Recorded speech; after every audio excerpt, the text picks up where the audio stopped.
Hi, hi. Hi, welcome. Hi, hi. Welcome, welcome. Yeah, yeah, yeah. did I make the okay, that's good. Okay, that's good. How are you? Hi guys. Ooh. Mm,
cool.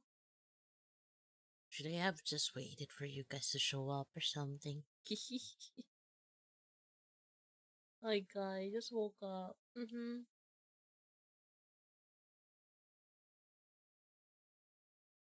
Okay. I mean, I'm still here. Gonna do posting like this and that.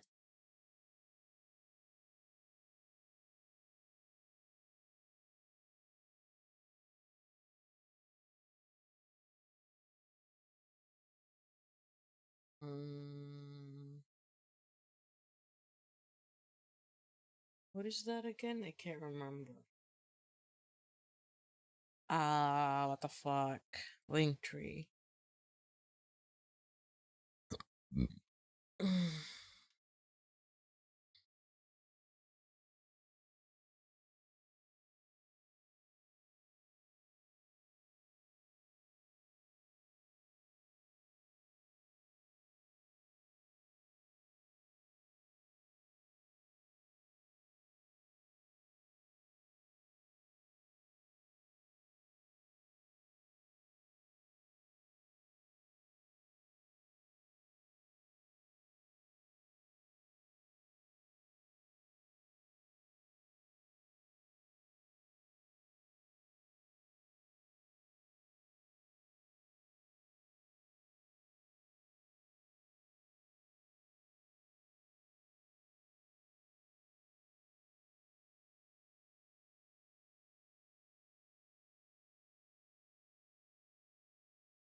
Did you just start the live? Because there are only two people in the stream.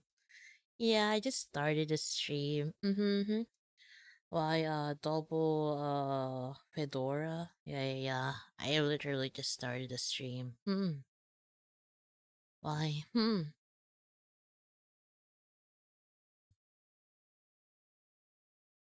Question mark.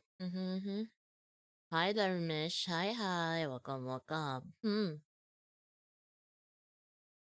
Hi, hi, everyone. Ooh. Hi, what you guys been up to? Why you guys late? hmm.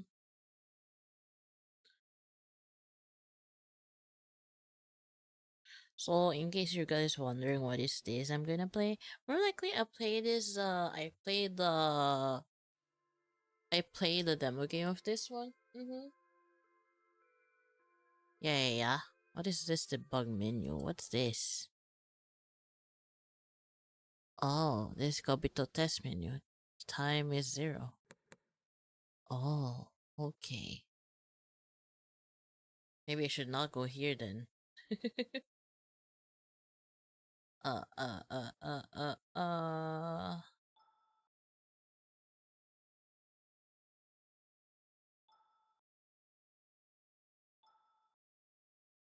Oh wait, that's the settings. And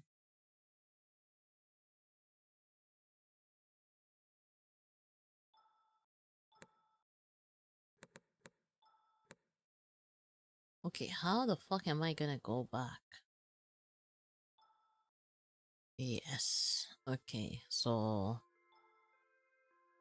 my name. No Maiwa. What name should I put? I guess I should put Nox. Mm-hmm. Why not, right? Mm-hmm. I just realized. Oh fuck! I realized this is not like fuck. Maybe I should have availed the premium in Twitter though. I just realized something. Mm-hmm. I can still keep using the old title, which is Lover's Enigma. Mm-hmm. Which in reality it is now Kobito what is that? Kobito Nozzle.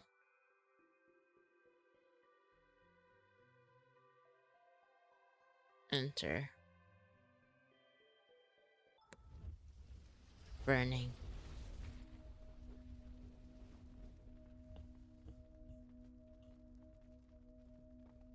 The air is thick with it, the stench of charring wood, of blistering flesh of something once alive, reduced to smoke and ash. From above, it is almost beautiful, a quiet constellation of embers rising into blackened sky. Roofs collapse in showers of spark. Flames crawl hungrily along beams, and door frames licking at walls as through tasting them. Below they run. They scream until their throats tear raw. They clutch their children, their lovers, their memories. Skin splits, breath fails.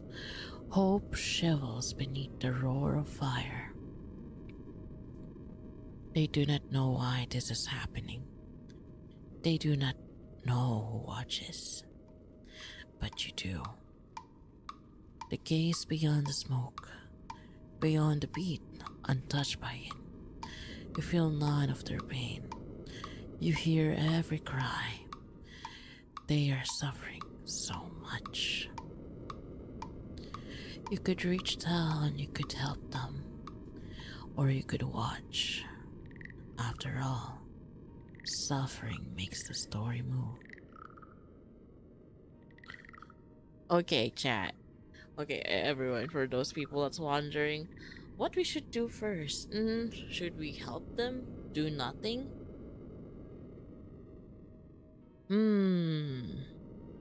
I wonder.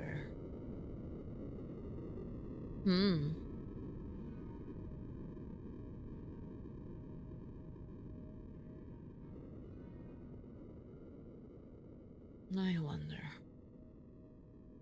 I mean, let's do like, let's help them. Good choice.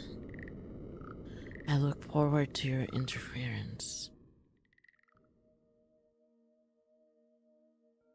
I miss him. We weren't close, but I think we had something special. I'm sorry for your loss. It was so sudden too.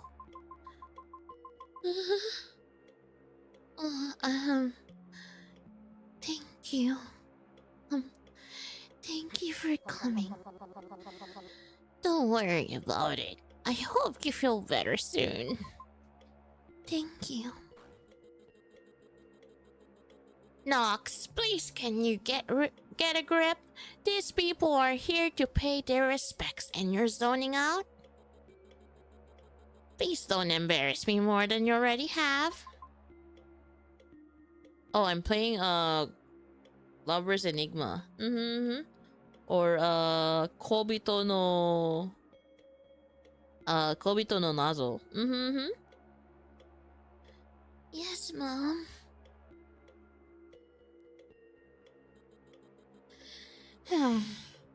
What are you going to do with the funeral cost?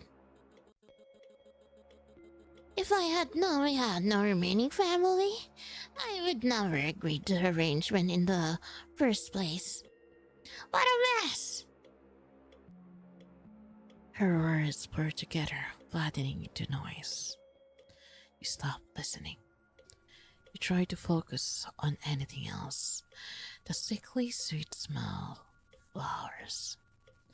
The way the cool air settles around you.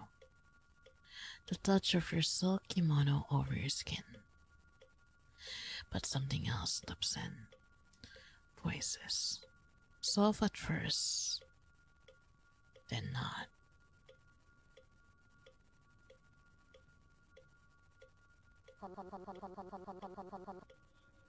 She just announced her wedding 3 months ago, right?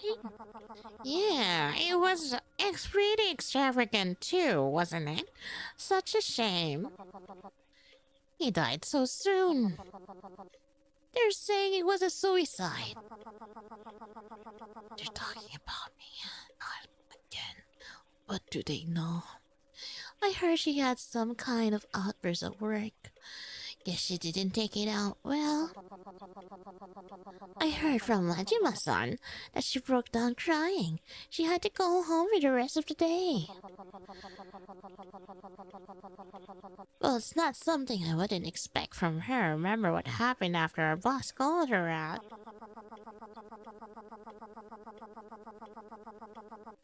Her mom claims it was suicide, but I heard from Kiko-san, whose husband is on police force, that she was adamant it wasn't a suicide.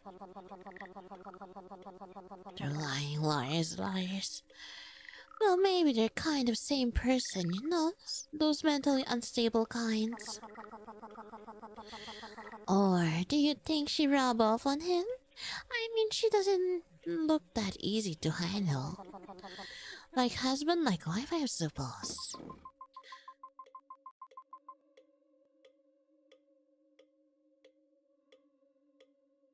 Mom, can you take care of the wake for a while?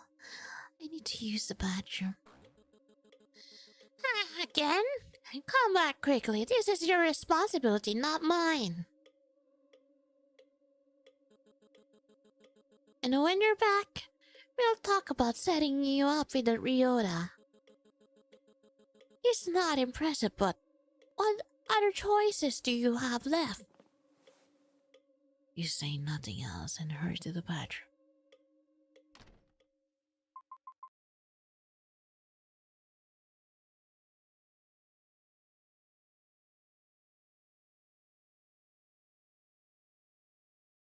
So noisy, so much noise. All they do is talk.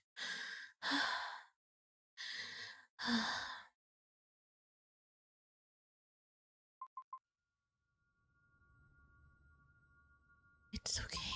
It's okay. Just breathe. Just ignore them. After looking through the phone, narrow button down. Okay, press exit again. Okay, let's do save, I guess. Oh wow, my save point was actually here. Hmm.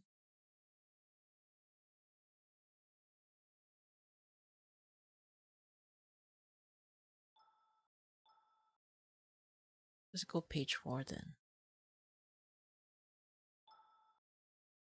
Yes.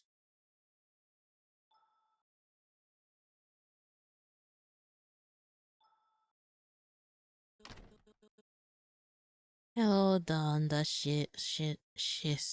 Welcome, welcome. Nox, are you in there? Yoshida-san and the rest are here already. What did I say about embarrassing me? Get out of here now and talk to them! Nox, are you listening to me? Nox! Get out in here now. No. Ever since I was young, my mother's voice dictated my fate. Every word a reminder that my future was a tapestry woven from family obligations. The pinnacle of this was my arranged marriage to Kazuki, a budding journalist my mother had met at the office shop. Lucky for her, he was in his late 20s too and looking to settle down. Reluctance gnawed at me, but I accepted, more to quieten my mother's persistence than out of any real desire. Love for Kazuki never blossomed, yet this friendship became a comforting presence. His kindness a balm of uncertain heart. Then just weeks after our wedding he died. Suicide, he said, but something about the way he died, the timing, felt wrong, terribly wrong. Yet what can I do? I'm an actor in a play stuck in a role I never choose. Every move the words feel scripted by someone else, and no matter how hard I try, I can't escape the part I'm supposed to play. It's been 40 minutes. All you hear is the relentless sound of your mother's voice. I hate this. Mom, I really don't think I'm ready for this. Nonsense, dear. You're not getting any younger, and it's high time you moved on. Besides, Ryota seems like a nice young man, and he's been asking about you. I know, but I still feel like something's missing. Like I haven't properly said goodbye. Oh, sweetheart, you're always stuck in the past, aren't you? You need to stop dwelling on what's gone and start thinking about your future. Ryota could be a good opportunity for you. It's not just about Ryota, Mom. There's something off about Yasuki's death. I can feel it. Here we go again with your wild theories. The police investigated and they found nothing. You need to accept reality, Nox, and stop living in fantasy world. But what if there's more to it than they found? What if Kazuki's death wasn't an accident? Enough!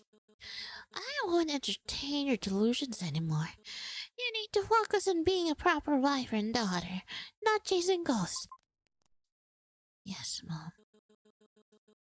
Good, now I'll talk to you later. And remember, keep yourself together. We can't have any more embarrassing incidents like this from the last time. You sigh and stare at the phone for a moment before glancing around the room. Your gaze wanders to the shrine in the corner, its eerie presence casting a shadow over otherwise mundane surroundings. Maybe Mom's right. Maybe I'm just saying things. But I can't take this feeling that something's not right. I can't hear myself think. As you reach out to this dead photo, a chill runs down your spine. And you can't shake the feeling that you're being watched. Day 1. Click to continue.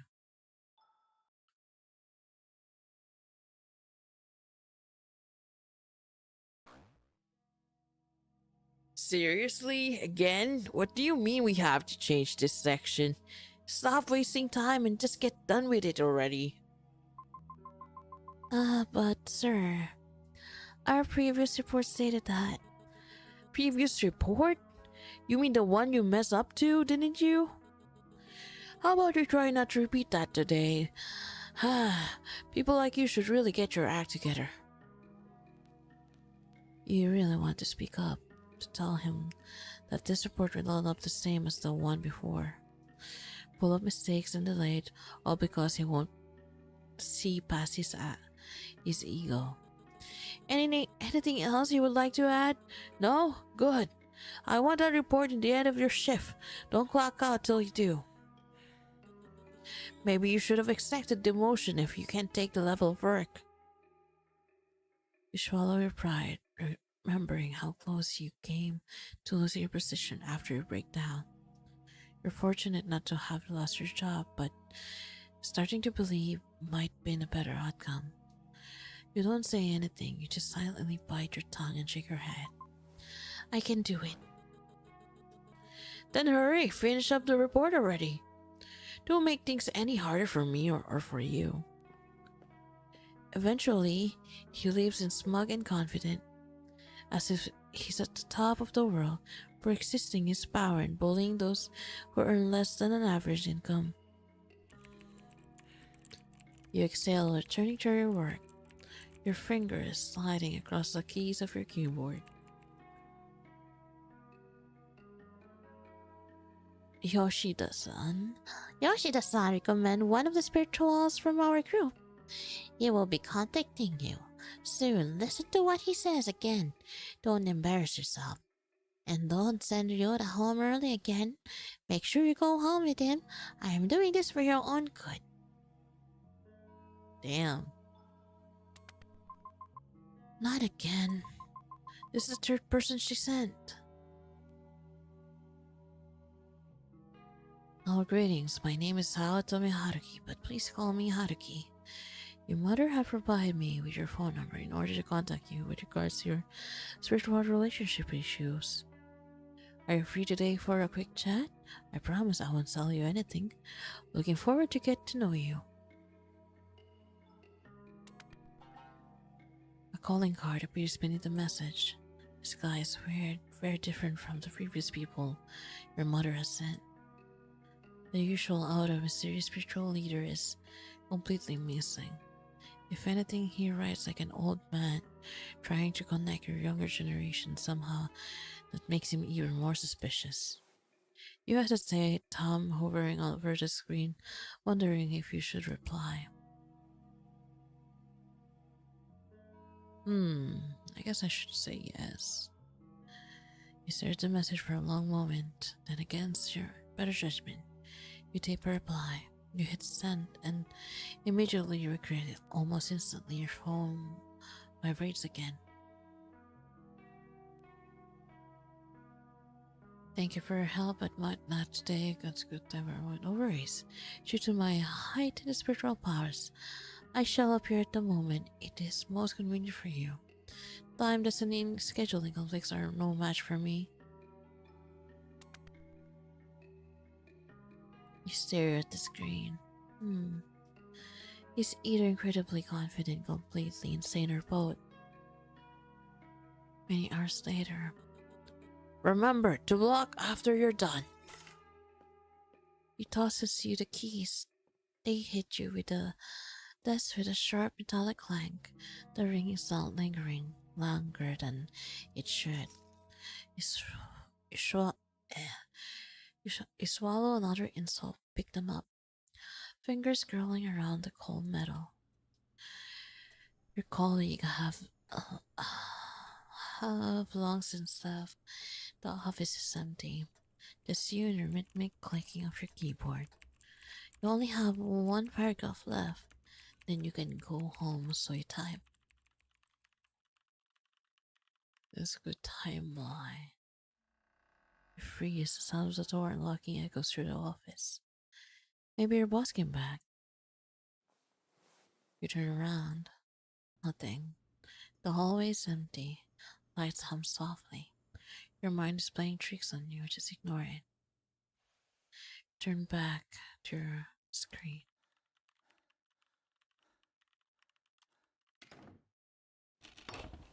There is it again. You spin around just in time to see the door swing open. No, ignore it. You just need to finish this paragraph and you're done. That's it. That's all. That's all, right? It's your mind playing tricks on you. Did you take your medication? It's supposed to numb everything. You just need to finish this paragraph and you're done. That's it. That's all. You force your fingers to keep moving.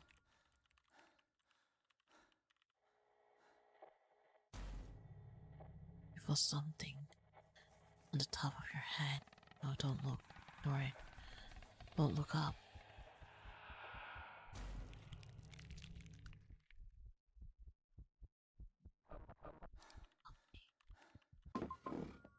Oh, not again. Leave me alone. That's okay. Help. Ah, sorry. Did I startle you?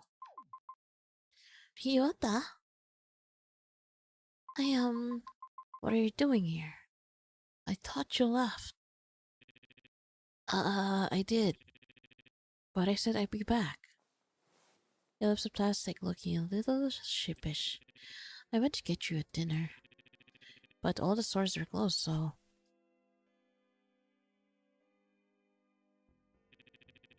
This was the only thing I could find, sorry. I didn't mean to scare you. I should have texted you first. He steps closer and places our onigiri on your palm. Onigiri is sad, almost pathetic. What I bought from the last remaining convenience store shelf, but somehow its oven-heated aroma heals you. You appreciate Ryota's effort not less. You didn't even realize how hungry you were. Ryota lingers by the door, folds around the plastic bag, like he doesn't know what to do with them. Was everything alright in here? Yeah, I was heading out anyway. I see, are you coping okay? Again. I'm fine, you don't need to worry about me.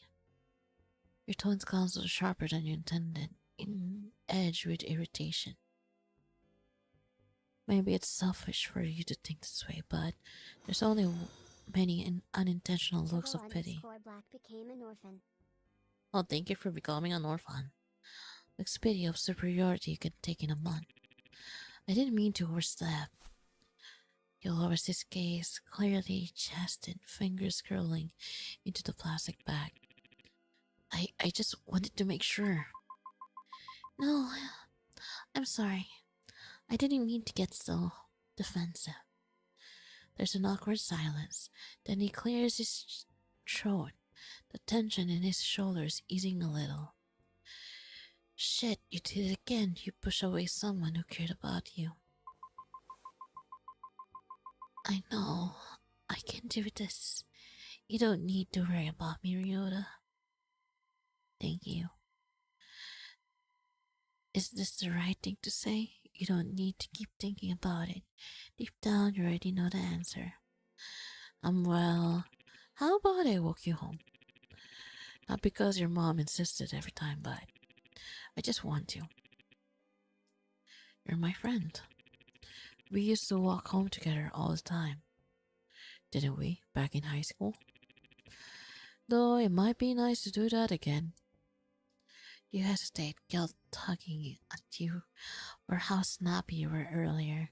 After a moment, you nod. Alright, you're right. It'll be fine. You look up the office, metal shutters clattering down as the lights flicker off one by one. The city outside feels quieter than usual. Two of you walk side by side to the situation, footsteps sinking without either of you noticing. Eventually, you board straight, sitting next to each other in almost slightly uncomfortable silence.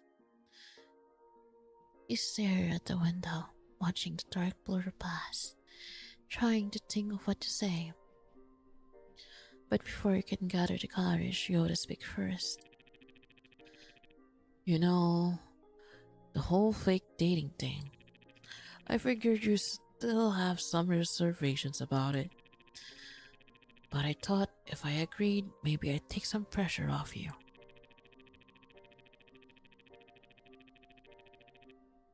Your mom was really insisted, and it looked like just agreeing to the whole thing would make things easier for both of us. I know, and I do appreciate you doing all this to get her off my back. It's just...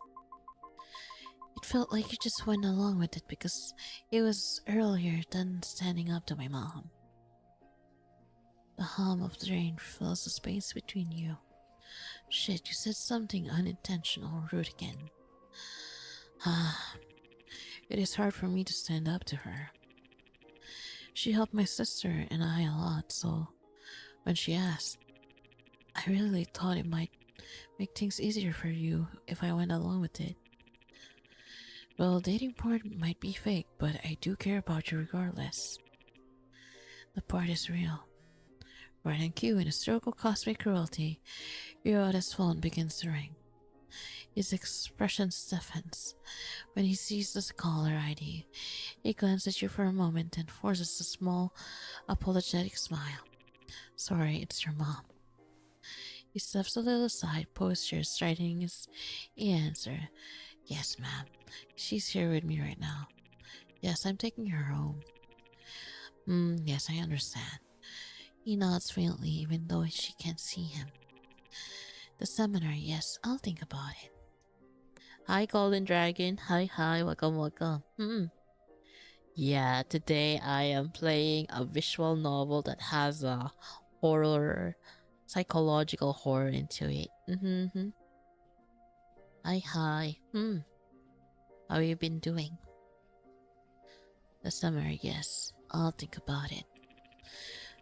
I really do not want to improve myself, but this weekend is a little... I'm sorry.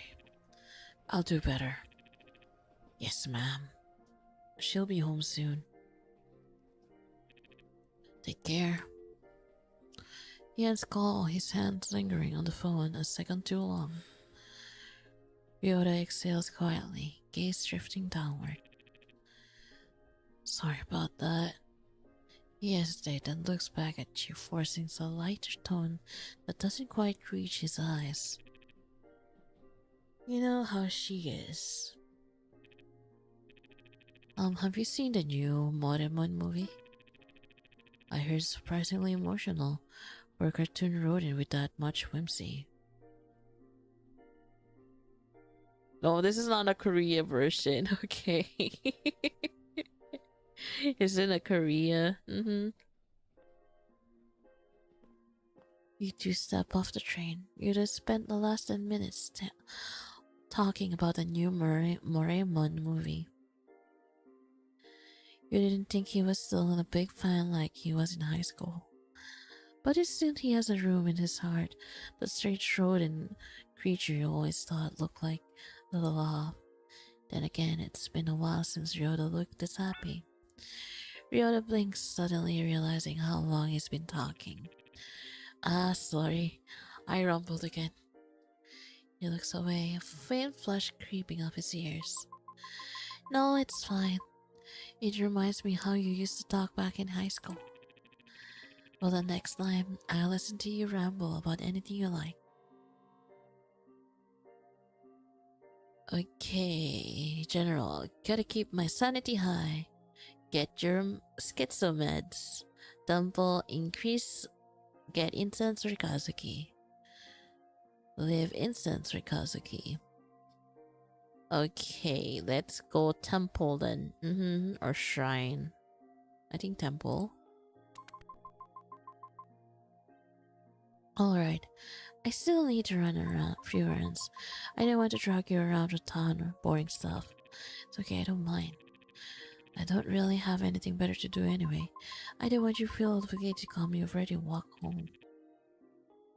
I don't mind. I like walking with you. If it's just boring errands.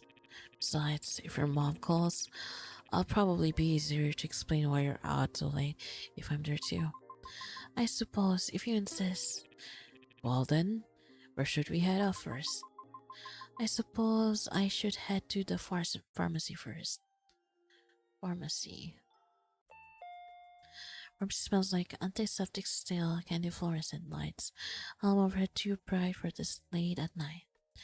Ryota lingers, interest pretending to examine a rack cough drops while you walk up to counter. Next. Hi, may I get a refill for XXX? It's under Knox. She types a moment, then pauses. Her expression shifts into something more than just standard customer service and irritation. Oh, it's you again. Your mother was here earlier. She demanded that we only authorize any medication changes through her. She insisted we block you from picking up your own prescription. This is a licensed pharmacy, not a family dispute hotline. We don't take custody orders from parents over adult customers. Frankly, if she keeps harassing my staff, I'm going to escalate this. We can't have people threatening clerks because they don't like how medicine works.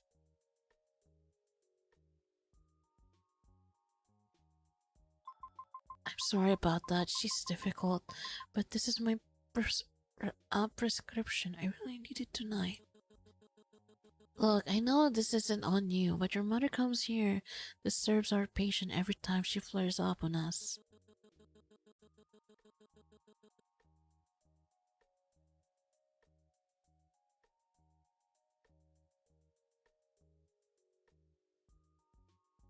Give us a good reason why we shouldn't just get both of you to go somewhere else instead. Oh no.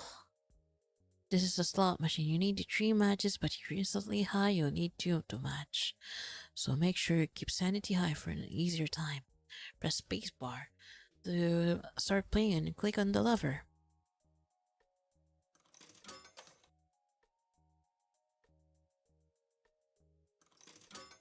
Oh no. Need to get this motherfucker same. No! No! You stumble over your words, your voice wavering. I just, please, trying to manage things myself. I know she's difficult, but I really need this.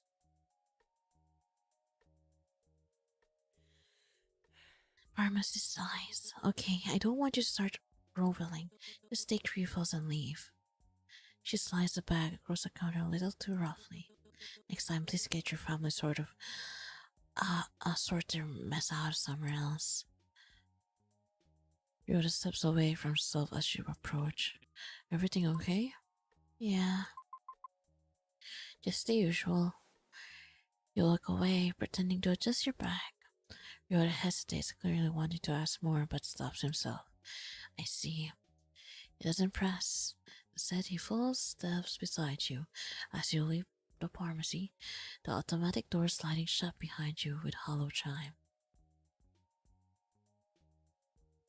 Okay, let's go to the temple. What's next on your to-do list? I just have to head to the temple, get some incense, and I'm done for the night. Alright, temple's down the road. Let's head there. Sanity decrease. Oh no. Temple grounds are quiet at this hour. Lanterns casting dim orange glow over the stone path. The air smells faintly ash and old wood. How calming, so it should be. From distance, you hear someone arguing, but for now, try to ignore it. I haven't been here since New Year's. I think I bought a memorial for good luck back then. Did it work? Well, then the new Merman movie just came out, so I think at least a little bit of it's working. He snorts softly, head towards a small shop near the main hall. For such a modest shrine, it's strangely convenient that they sell incense here. You lean on the counter, scanning the shelf. The usual shrine priest is nowhere to be seen. Your attention is drawn back and yelling behind the main building. A raised voices echo through the courtyard. Please, let me in! Please, let me in! I told you, you're banned, so get out. What if I gave you this super limited edition talisman? It's one of a kind because I made it myself. I said no. Now go away before I call the police again. The priest hurries back to the shop, adjusting his sleeves, face visibly stained.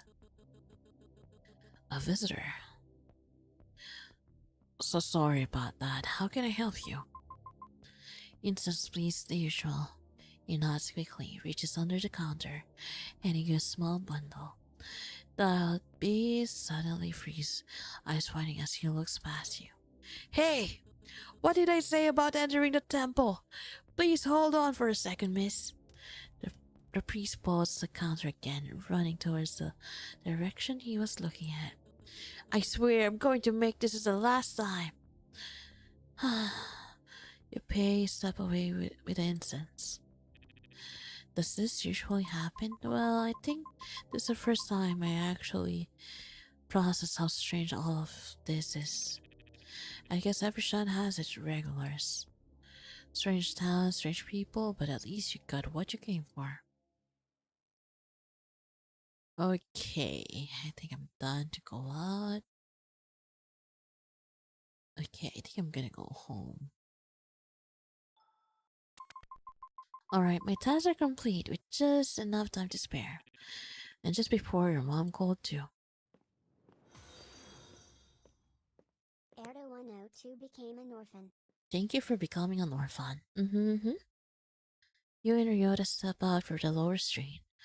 The night air colored agent your skin.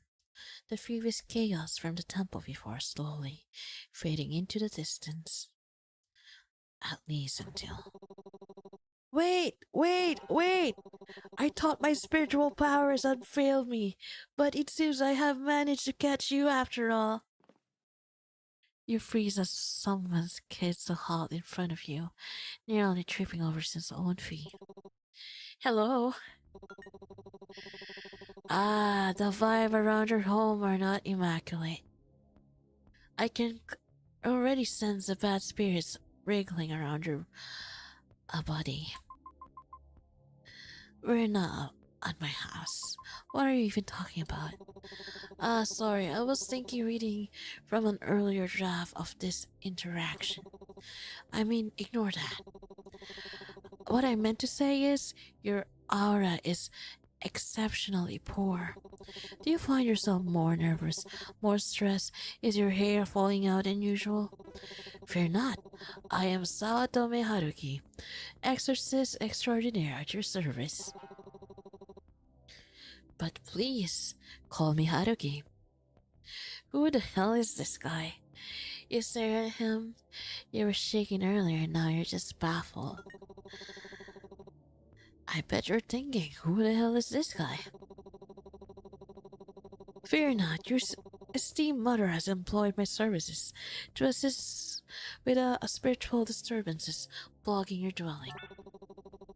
Thank you for answering my text message. I thought you would have blocked me instantly. Nox, let's go. This guy is weirding me out. I think we should call the police. Wait, my mom had mentioned she got someone from her organization to help me with a problem. I am playing Lovers Enigma. Mm-hmm. Yeah, the other name of this game is Kobito Nazo. Yeah, I call my community, orphans. So, unfortunately, we can't arrest this guy or my mom will throw another fit. The organization, right. I thought they'd be a bit more professional.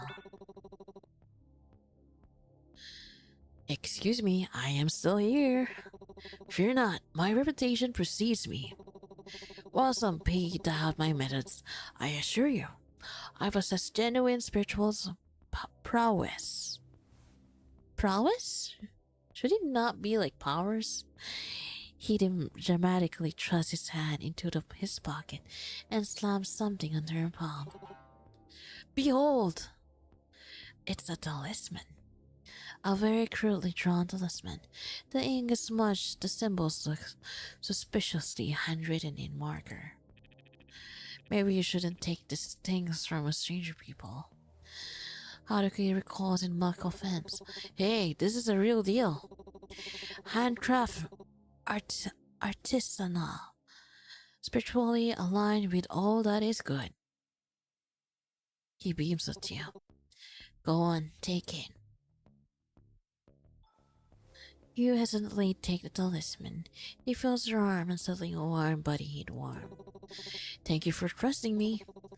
This is the mark beginning to side with our client. Exorcist bond.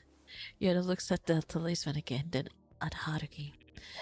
We're definitely calling the police if anything weird happens. That's fair, as I said. I conduct myself with the utmost professionalism. Anyway, I shall now vanish, as the narrative has clearly disagreed to It's so. Farewell, dear client. I will reappear precisely when plot demands it. Until next time, spiritually burdened protagonist. You spin on his wheel, spins down the street, tripping over a crowd. Ryota watches him go silently for a moment. Are you sure your mom hired him? I wish I could say no. Ryota sighs, rubbing his temple. If he shows up again, we're calling the police. You glance back at the street. For a split second, you think you see Haru keep peeking behind the lamppost, giving you a thumbs up. Probably is probably in here or something. When you blink, he's gone. That was an unfortunate encounter. Let's get out of here before he comes back. Alright, before we go back to the apartment, mind if I drop the cafe for a second? I need Yoko something real quick. Plus, I think she would probably like to see you too. Don't worry, I'll make it quick. Alright, lead the way. Cafe. A chore chimes softly as you step in. Familiar scent of coffee served wraps around you. Oh, yeah, Mechan. My candy sweet. You've come to visit me. She moves towards you, arms lifting for a hug, then sorrowfully stuffs herself. Right, sorry. It's been a while. I shouldn't describe you like that. She turns, spotting Ryota. And he is here too. You brought up my unfortunate baby brother. You don't have to sound unhappy to see me. I'm not. I just rather see Nox. It's like ordering a really tasty burger but getting some soggy fries at the side. Are you calling me the soggy fries? I don't think anyone would call you a tasty burger.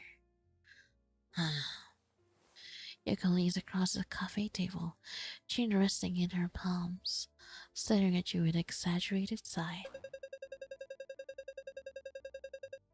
I don't want to talk about you anymore, Ryota. Nox, we barely see each other these days. You're always so busy. I'm always busy. The only time we see each other is when you drop by at the cafe. Hi, mortal. Welcome. Hey, I can't help it if our shifts overlap with our rest time. So it's to spare. Maybe I'll open my own cafe someday, then you can drop by whenever you want. Your own cafe?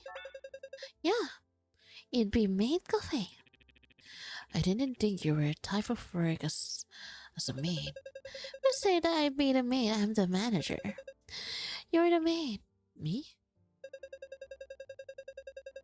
It's fine. Airheaded personality, your good looks and the height alone make you at least 60% Ikemen material. Ikemen?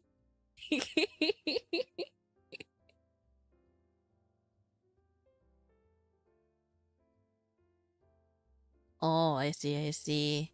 Enjoy, mortal.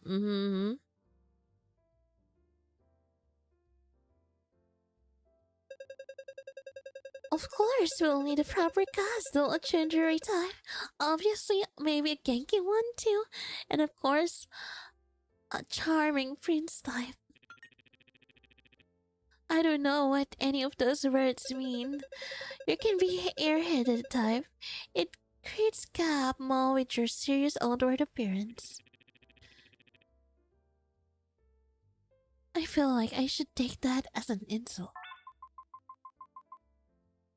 It's a compliment. Your airheadedness is endearing. Is it? You see right here?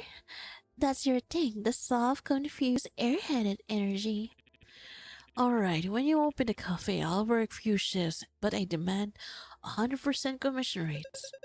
The best I can do is get you free snacks. As much as I like to indulge in this scenario, Ryota, didn't you say you need to hand Yoko something? Alright, I do. He reaches into his bag and pulls out a familiar stack of pamphlets. Same design, same slogans your mother, and writing scribbles on the corners. Madame wanted me to hand this to you. Yoga's expression tightens the moment she sees them. Ryota, I told you I do not want to join them. I know. It's just she helped us a lot in the past. It feels wrong to just ignore her completely.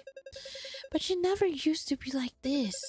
But now we're supposed to accept it just because she decided to force her religious obsession onto everyone around her?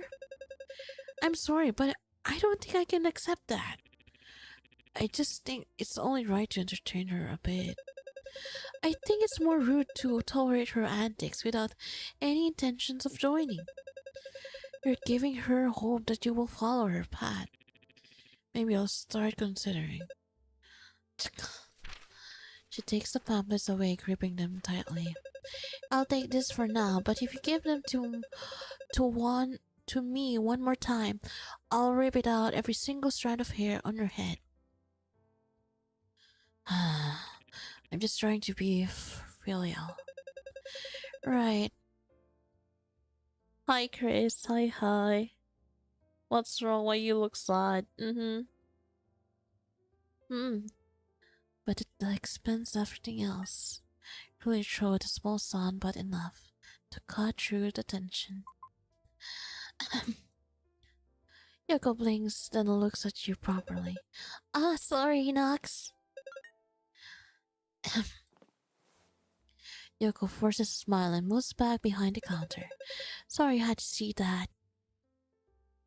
She clears her throat, straightening her apron. Oh, you're drinking soda? What soda are you drinking? Well then, Yoko forces a smile and moves back behind the counter, slipping easily into her usual cafe persona. Anyways, glad you dropped by for a visit. And I hope next time you won't be delivering any more of these items, Ryota. Noted. Yeah, I'm having fun. How about you? It is probably the best if we get going soon. It is getting late. Yeah, go before I start charging you for staying. Just as you turn to leave, Yoko reaches under the counter. Slides a small croissant across the table. She leaned forward to give you a playful wink. On the house. She lowers her voice, considering an apology witnessing our little argument. Oh, matcha soda? I never had those. What does it taste like? Oh, thank you for the headbuds. You nod quietly, grateful and taken. The warm pastry feels strangely comforting in your hands. Take care, okay? And try not to let him drag you into much nonsense. I can still hear you. Yoko laughs, waving off as you step back into the night. Yoda checks on the time on his phone, then looks back at you. There's still a bit of the time left. We can go one more place nearby if you want, or we can just head back home. He hesitates, expression turning a little uneasy. Your mom will probably call around 12 a.m. to check in. You should definitely be home before that. It gives a small tentative smile. So this anywhere you like to visit?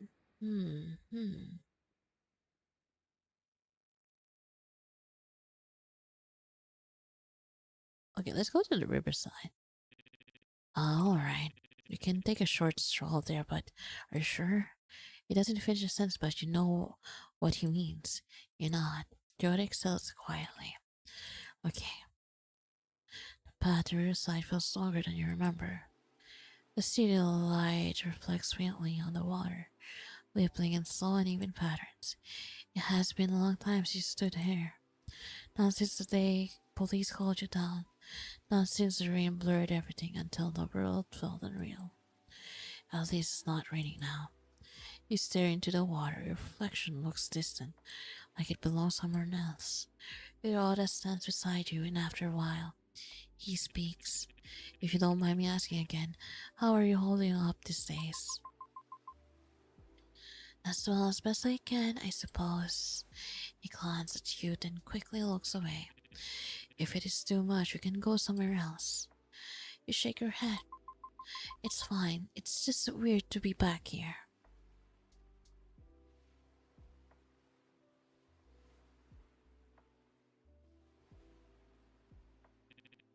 I see.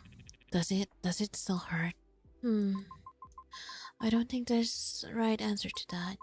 I don't think grief on any kind measurable scale. Or maybe better.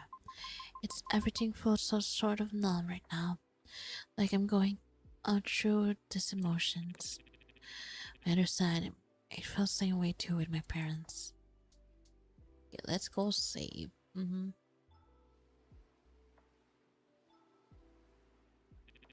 I hope everything works out for you in the end, Knox. I really do. I hope so too. We should head back to your apartment before it gets too late.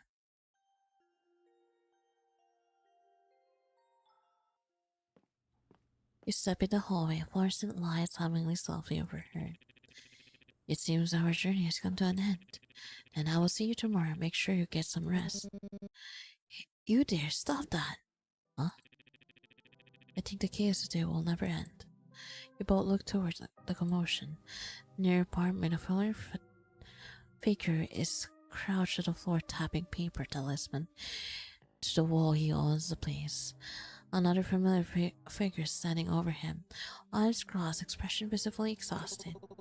As I said, I completely qualified to be here. No, you're not.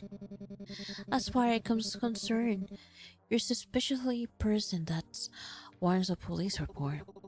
What could I possibly have done to warrant that suspicion? Anyone could be suspicious of someone setting up strange talisman outside the corridor of apartment they live in. Araki waves a limited card dramatically. I show you my business card. That counts for something. That's not a business card. That's just a signed headshot of you. You step closer. Haruki notices you immediately. Nox! Your neighbor's spiritually obstructing my professional services. Ren turns to you. Relief and irritation makes you in his face. You, please do something about him. He's been here for 10 minutes. He tried to sample something to fire safety notice. It's a completely real effective talisman. You should know it yourself. After all, you're also spiritual adjunct. I know enough to watch you're a complete fraud. Ryota watches from behind you, quietly processing the scene. I see. Haruki pops up proudly. See, even your fake boyfriend understands my importance. Fake boyfriend?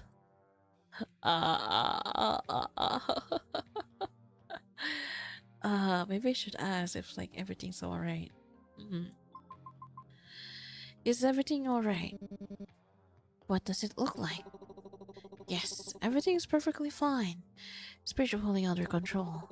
Your mother asked me to start setting up preliminary wards around your living area. I'm just doing what I was just told. But your neighbors appear to be spiritually resistant to my presence. I'm just resistant to nonsense. Okay, I understand. I shall withdraw for now. But I would like everyone here to know what I am living for my own accord.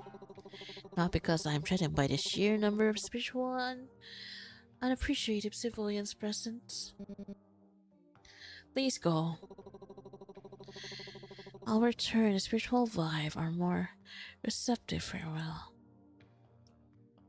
He jogs the corridor again, nearly tripping his own bag of talisman, disappears around the corner. Silently finally settles over the hallway.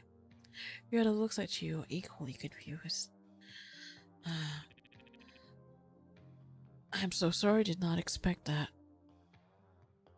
Ren has already stepped back towards his apartment, and on the door handle. You call out before you can close it. Wait! He pauses, glancing back at you. I'm sorry about all the ruckus. He is not usually like this. Well, he is, but he isn't usually here. Ren hesitates and clicks his tongue quietly. Your mother has a habit of sending strange people. I thought this building was done with cold recruiters. Just keep it inside your unit next time. People are going to think something is wrong with this floor. You open your mouth to argue and stop. Well, technically, it is still your fault. You had a step forward, bowing his head lightly. I'm sorry, it will not happen again. Ren looks at him, surprised but sincerely before awkwardly looking away. Yeah, you better remember it. He gives a crocodile nod. Good night. The door closes behind him with a soft click. The hallway feels quiet again. Ryota exhales slowly and looks at you. That was unfortunate. He gives a small tired smile. Your life seems very lively lately. You stand outside your apartment door, keys in hand. The hallway is quiet again, as if nothing chaotic happened just minutes ago. Today was nice. I had fun walking with you. If you're all of it, I would like to spend more time with you soon. I mean, only if you're up for it. No pressure. Well, I see you tomorrow. He gives a small nod and turns to walk towards the stairs, posture stiff like he is afraid of looking back. The hallway is still quiet without him. Finally enter your apartment. Grow and escape, your lips are finally able to click. Shoes collapse exhausted to the couch. On a eventful day, just as you're about to let your phone vibrates into your pocket. Message from your boss. Shit, you forgot to send the report. You're so caught with everything that happened at work, everything happened. Completely forgot about the report.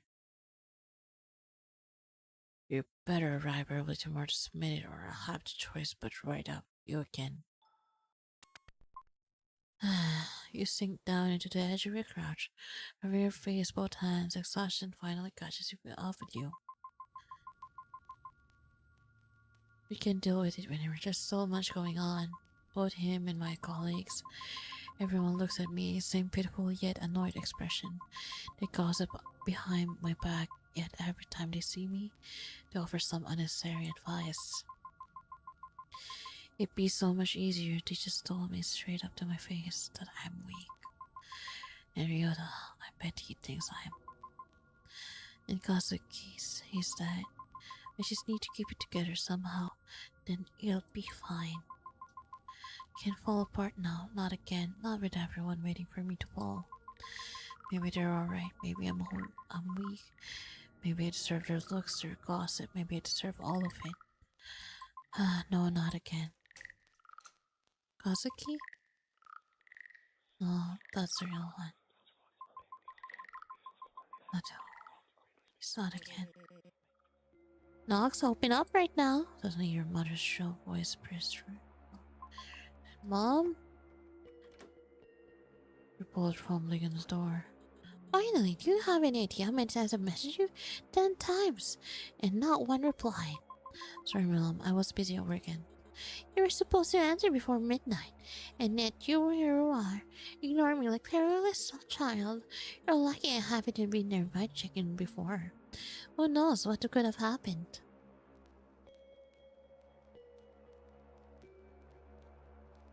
Her tone ramps up again, rapid fire, with each sentence listing every imagined infraction from your delayed reply to her minor worries. You open your mouth to explain, but she keeps going. What if you had relapse again? Do you think everyone else put their lives on hold just for you? Don't take people for granted, Nox. You can't keep dragging everyone down because of what happened. Chasing some false hope that Kazuki's death was more than suicide. I know being harsh, but you have to listen to me. I'm doing this all for your own good. Your brief fleeting moment, scolding fades. Reciting her voice softens just a little, like she's almost caring. I'm only doing all this because I care for you. I love you. Your chest tightens. You want to run to her, throw your arms around her. Right for the mothers you long for, the one who seeks some kind of run in your memories. Mom? Quickly, her voice hardens again. There's judgment. The moment you knew seems gone, was replaced by this constant critic. But of course, you still need guidance. You must listen to me at all times. Ah, yes, Mom. You know, a small voice turning back then her slowly she exhales her positive softening as she steps back. Good. That's my precious daughter. If you just listen to me, everything will be fine. Everything will be fine. She eventually checks in on you a couple more times, asking about work, whatnot before leaving. Once she's satisfied with all the answer, she turns and walks away, her heels clicking down the hallway. The silence that follows is having your chest tight, your mind buzzing with everything she just said. For a moment, you just wish Ron has lasted. That mother you remembered was still here. But that remains your memories, and the nagging echoes of her mixed with judgment. You close the door behind her, leaning against it, letting out a long, shaky breath. As the silence settles, a sudden tremor courses tremor room. The furniture rattles and a sudden croaking noise fills the air again, sending shivers down your spine. I thought it would be gone by now, but it's still happening. No, what was it? I need to check my phone. Okay, I need to do shrine. Yeah, shrine. I must have forgot to leave incense regarding no damn it. Approaches shrine and begins to shake violently. Kazuki instead follows the steps of the altar.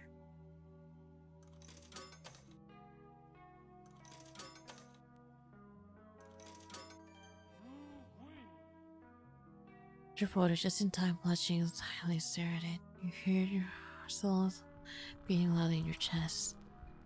Rachel reflects her own gaze at the photo, longing, wondering if someone divine intervention had guided your hand. Deep breath, trying to collect your saddest thoughts. Your trembling hands carefully place the photo back into the mantle. You let your eyes linger on the image, your heart heavy breathing and confusing and lodging. Feels eerily quiet, the silence implying trouble in your mind. Hmm? Kazuki? Shit.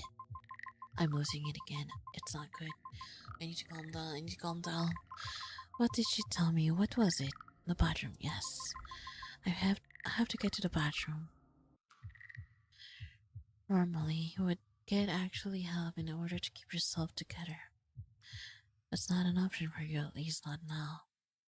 This is not the next best thing, keeping things under wraps.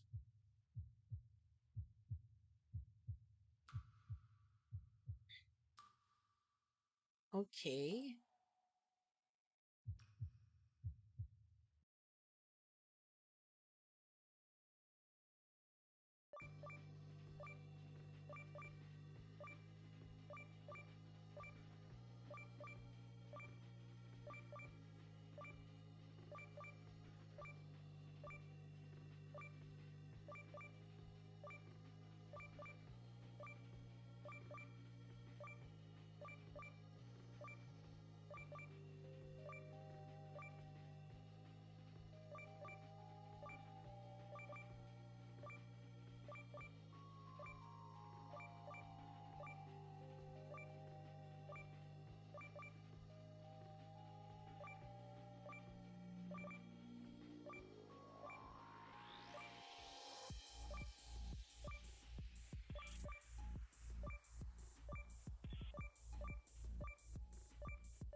Oh my god. Yeah, fine, I'm good. It's under the control. My head's hurt. I should go to bed. Let's go to the wall, this area. Open the window, some fresh air in, but you're all met this unfortunate smell of sewage. Also into disappointedly.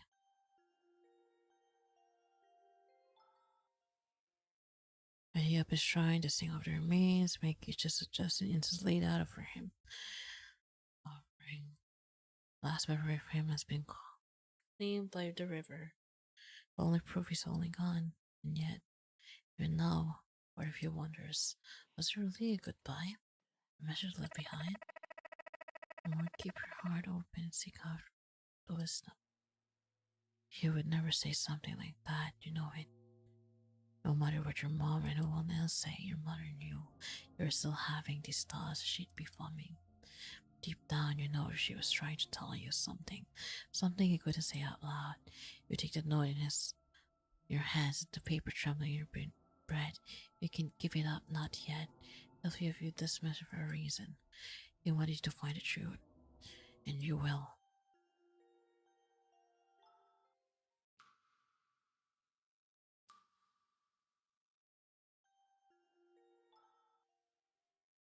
Who knows what might be waiting for you out here? Not to leave the house now. Okay, guess what? So you enter your bedroom, fumble for the light switch in the dark. Unbrushed against a sharp edge on your nightstand, you feel sudden, stinging pain.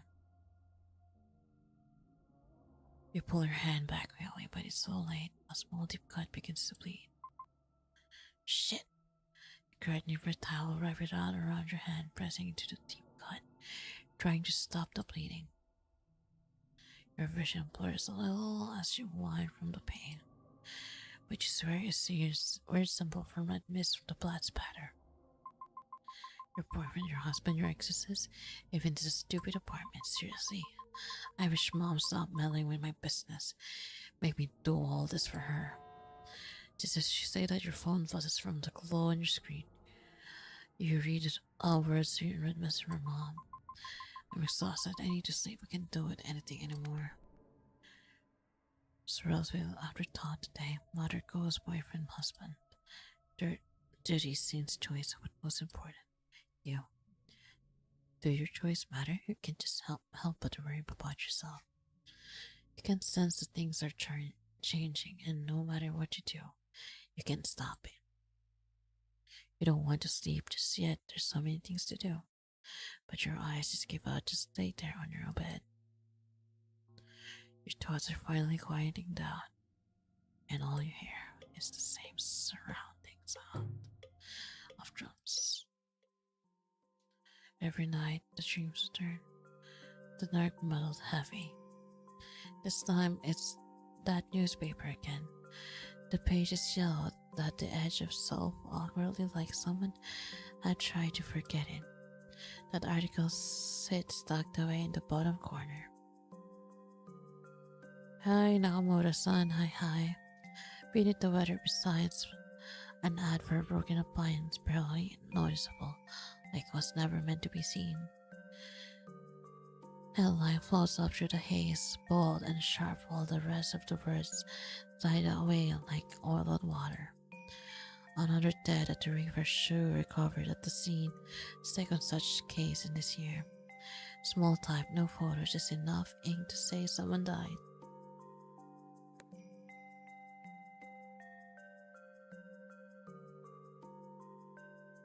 Wait, let me get some water.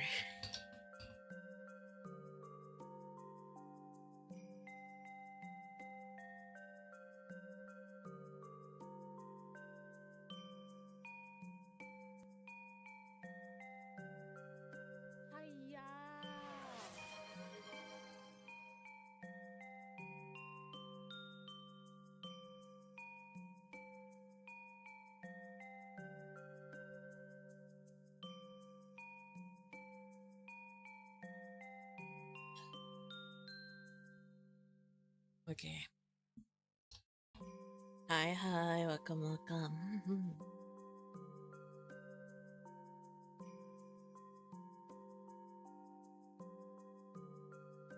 The mirror might skim past it, but you can't. Not because of what it says, but because of what it doesn't. Don't you hear? His widows has been saying it wasn't suicide. Poor thing, she lost it. Her mother had pulled her away at the way. She heard she had a total breakdown then. Honestly, she's not well. Her voice twists the fog, rough, dreamlike. They spoke behind her back, then they speak behind her back. Now even in sleep. The scene melts, her words smear like an ink in the rain. The paper crumbles. The river rises. but that sentence into one that no one cared about remains, like it's asking you not to forget, even the world already has. Day 2.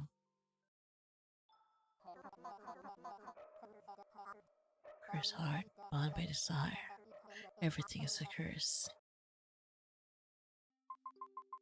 Can head home from here, rather not take up too much of your time, Yoda. It's not a problem for me to escort you back.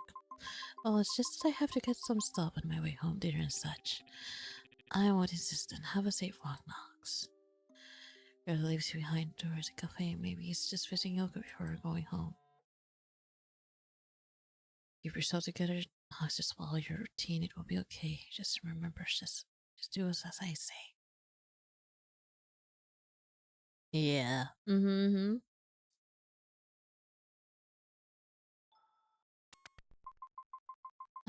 I can she mind her own business. Whenever I can still have other things I need to do. Okay, let's go. Let's go temple first. Should get some offering for the Kazaki's shrine before going home. Thankfully, temple's still open at this hour. Pre-roaming now available again. You'll be able to explore town from 10 to 8 a.m. to 23.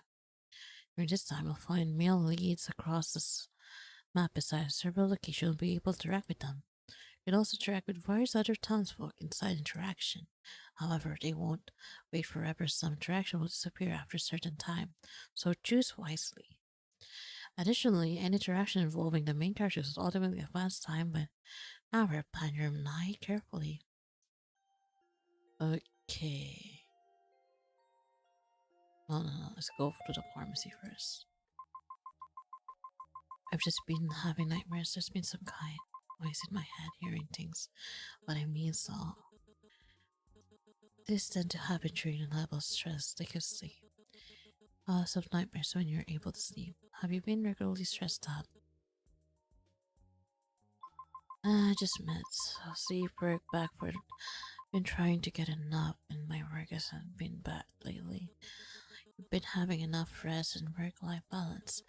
Stick with your medication schedule. The night tears out the she will go wait in time. Hands, you wrote your got a prescription.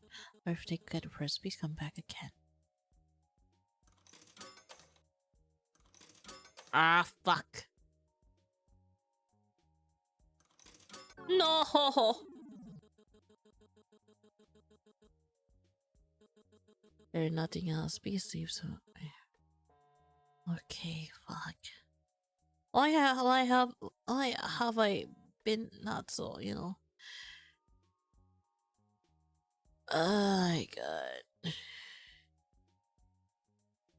This is so annoying. I don't wanna this again. Open your next stuff for the day. Yikes.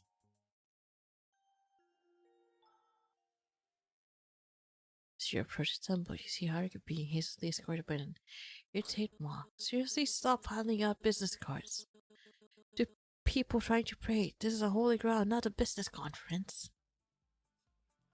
Haruka, interpreted with monk's anger, tries to defend himself. He's pushed you to the exit. Whoa, ya boy in the grind for the bread. You get me? I'm actually an exorcist. I'm here to help you. That's enough. You had it with your antics. Leave before I call the cops again. Jeez, that's what whole marketing, alright? People need my help. I'm not gonna stop spreading the word.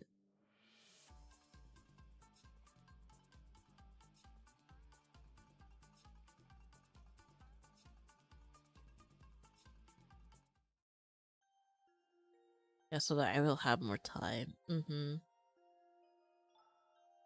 Okay, let's go. Task list. Let's go to the granny. Granny.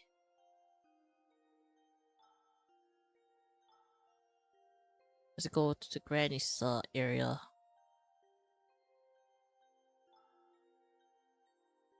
Where's the...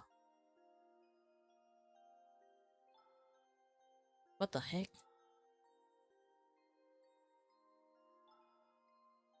No sweet shop. Just need to make a trip for a big so I won't be here for too long. I'm so not serious. Back, I'd like to brew some tea for you in the back and see so stressed out. Besides, here's a little Kazaki's. Seen your part, 2 peas in a pod, as they say. Ha ha ha. I'm so sorry, dear. I couldn't be that. It was poor boy in the news. Brimming her words. Oh boy, how tragic. I'm so sorry. Come here, my dear. For just a moment of hesitation, I walked toward you, writing, feeling like warmer. Or the familiar touch of the phone for your knowingly needing. Rocks you back and forth. You're going through so much, poor thing. Are you doing okay? You're in the tiniest nods. You're being very strong, Nox. You're welcome to stay a little longer in my shop if you wish, Noxbot.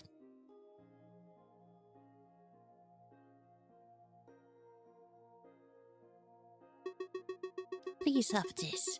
They were always Kazuki's favorite whenever you two visited. How much would that be? On the house, please pass Kazuki my well wishes, wouldn't you? Thank you, Granny. I'll just get what I need. It's quite alright, my dear. Touches by kindly picked up items. Task. Okay, that's done. Okay, let's go back to the,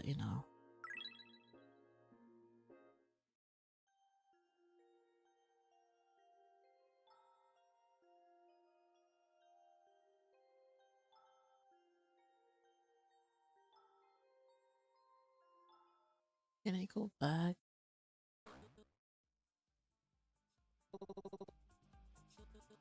Oh, it's still like same interaction.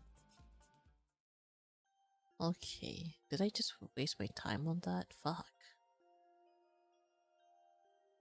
Lower district. What's this? Oh, alley.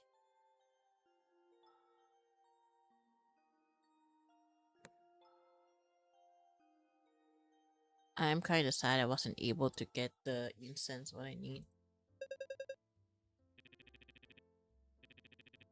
Try to help my friend. You know how much this means to her. Helping out a friend by pretending to date her? You're just letting Madame manipulate you. It's not fair to anyone involved. Madame is not. This was my choice. This was my choice. I thought you'd understand that. I understand you always put others before yourself, but what about you want, Ryota? Have we even thought about that? Of course I have. But what I want right now is to help someone important to me. Everything is not important. You keep sacrificing your own happiness to others. It's not healthy. It's not fair to you. What am I supposed to do, Yoko? I'm just abandon her? You know I can't do that. I'm not asking you to abandon her. I'm just telling you what to think about consequences. Think how this is affecting everyone, including you. I've thought about it. I've already told you. I'm willing to deal with the consequences.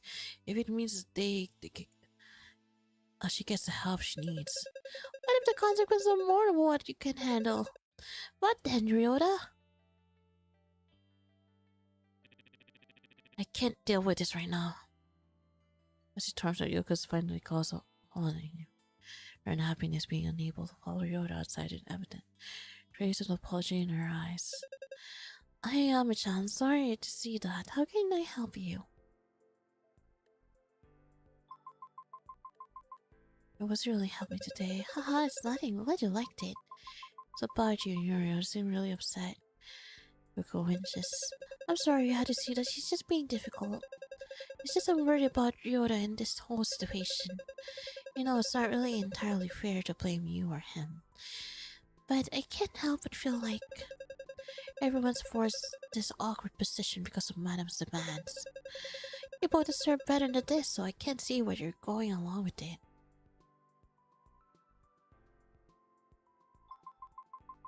And despite everything my mom has done, I'm really thankful to have him by my side. Looks skeptical. I see. It's good to hear you making the best out of it. I can't shake the feeling that you're always in the type spot. Always been dedicated, pretending that you just to please Madame.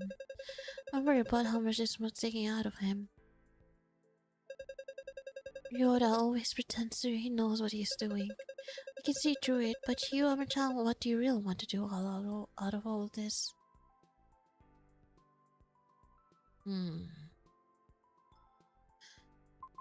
I am a little worried we've known each other for so long, but he's so focused at this.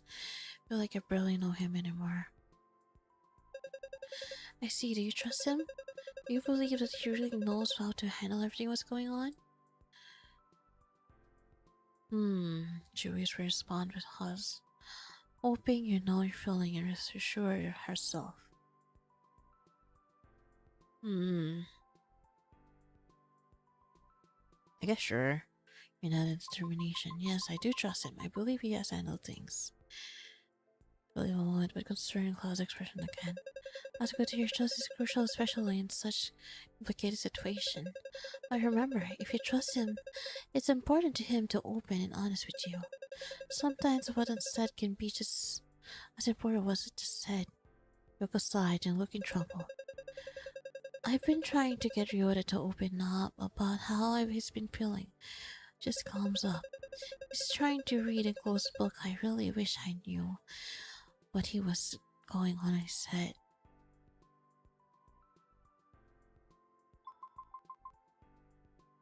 I want him to be more honest with me. I completely understand.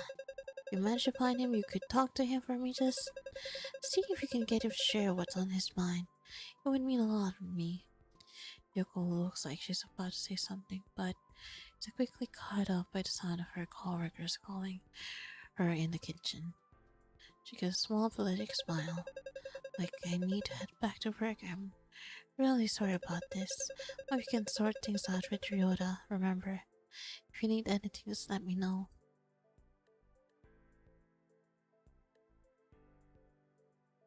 Yeah, I think so too. Like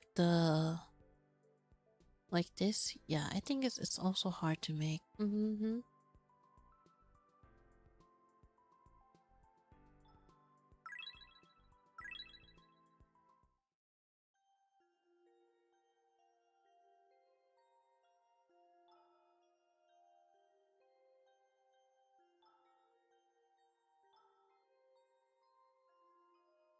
I think he's on the riverside. Ryota is still sitting alone, looking deep in thought and visibly annoyed.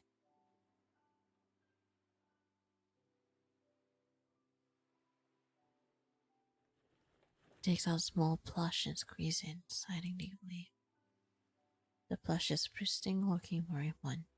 I turn red from the creature is popular among kids. You can't help but smile at the sight. The kids from the show, Ryo's eyes wide in surprise and faint blush spreads across his cheek. Looks away, trying to hide his embarrassment. Yeah, it's just you know, it's something silly. You know, him trying to talk his flush away. You have never seen the softer side of him before, even growing up. He seems so serious and reserved. What is this? What the fuck is that text?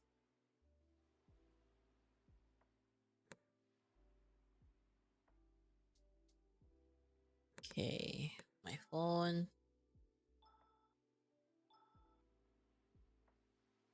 Can I make it bigger just to see it?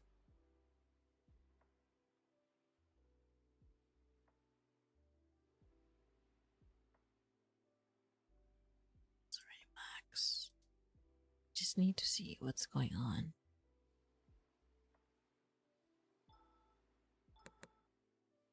I can't fucking read this. Holy shit. There's something in here.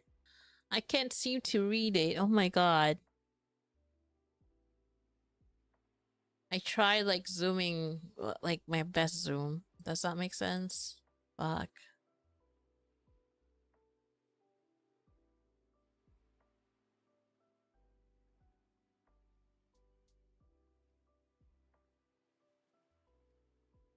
Yeah, I still can't see what's going on in here with this part. I wish I could see it.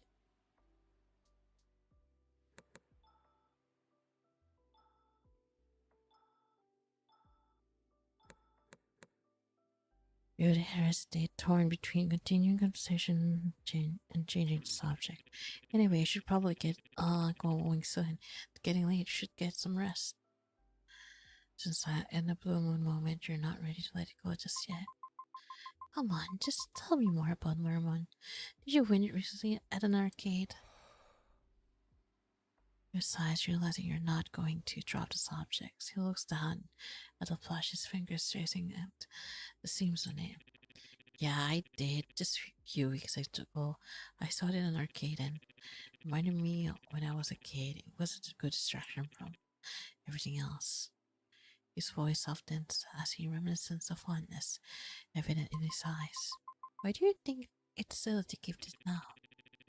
I don't know. I guess I feel like I should have outgrown things like this. Sometimes it's nice to have a reminder of simpler times.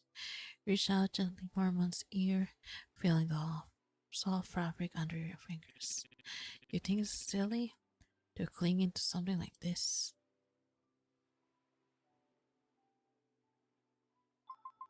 No, you shouldn't do the things you like sometimes. These points are only tension is so just easy for a bit. Yeah, you should follow your own advice sometimes. It's not easy, is it? Letting ourselves enjoy little things when everything else feels so heavy. Thanks, I guess. It's nice to know that I'm not the only one who holds into these things. We all have our moments. It's what we keep us grounded. Anyways, it's already pretty late. You're pretty tired. Tired of work. You should get some help soon. Because really worried about you, you know? She's hoping that you'll open up more. I don't have a choice. You should be able to understand this. The willingness to give up your own happiness for someone else's sake. You're unable to speak up. The weight of these words settling heavily. Ryota breaks the silence. Might not be able to attain happiness in this life, but I'm alright with it. What I have now is more than enough. Okay, we find Ryota. Am I right? That is Ryota.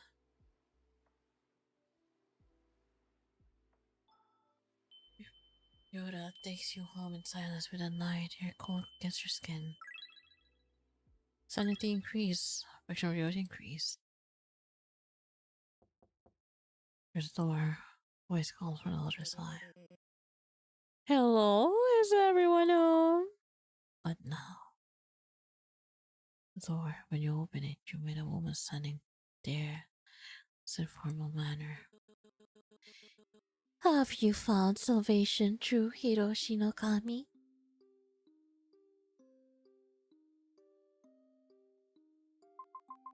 Salvation? What do you mean? Hiroshi no Kami, the Divine One, will offer vision, guidance to those who see the truth.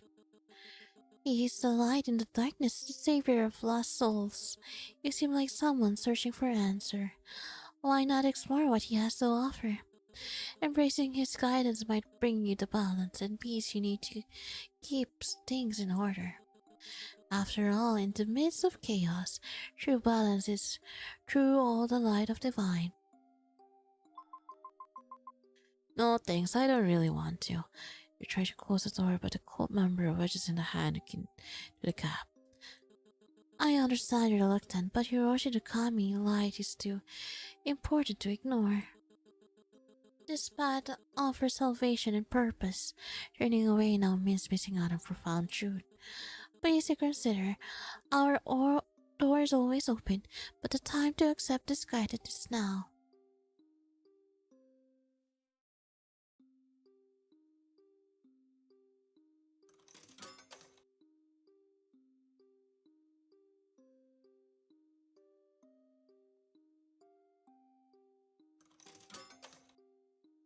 Please, one more. No! No!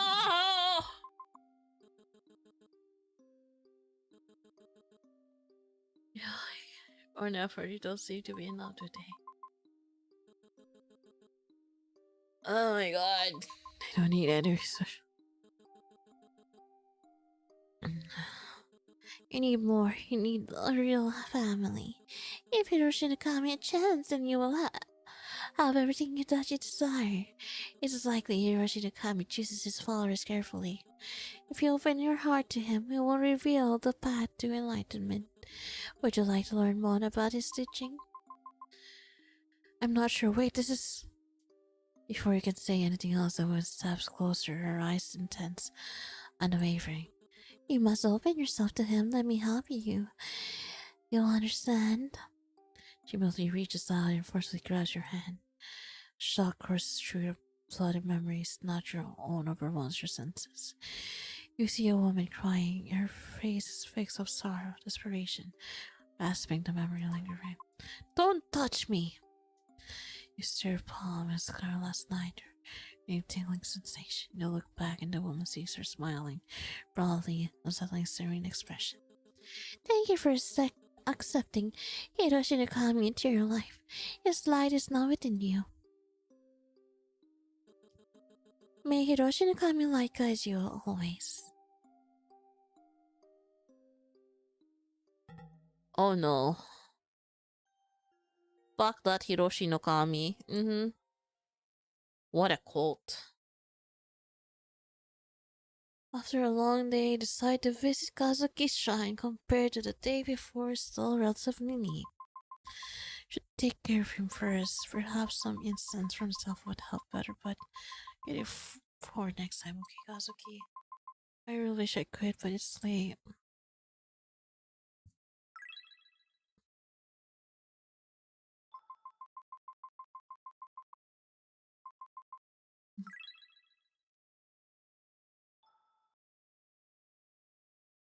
Okay.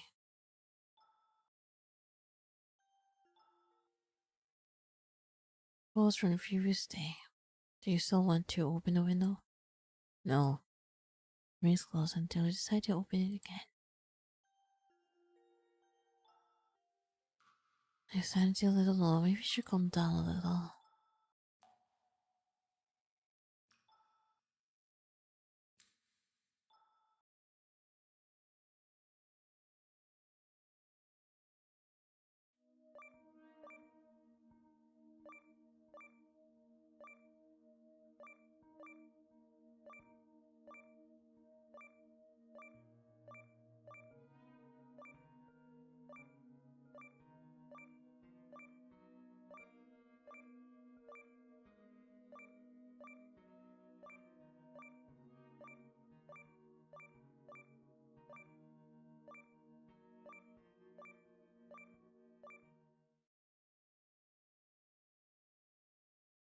Impressive. You hit 97% of the total notes.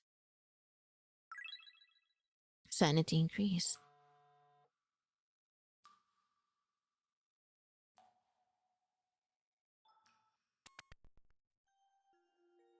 Can I just keep playing? Fuck.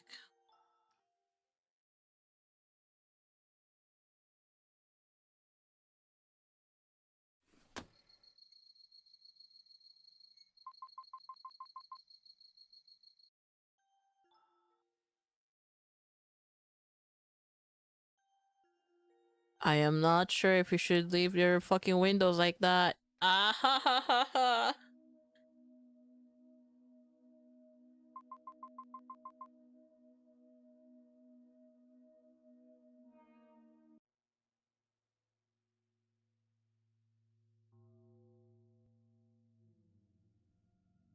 Guilt tickle begins to bubble, crawling away your veins and towards the fingertips.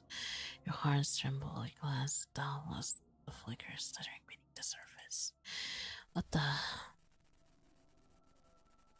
You actually believe in committed suicide, do you? Did you let your sinking claws in your fingers and nails begin to pick? Now you're already working finding his killer, aren't you? Yet doubt caused filter. Are you making any progress?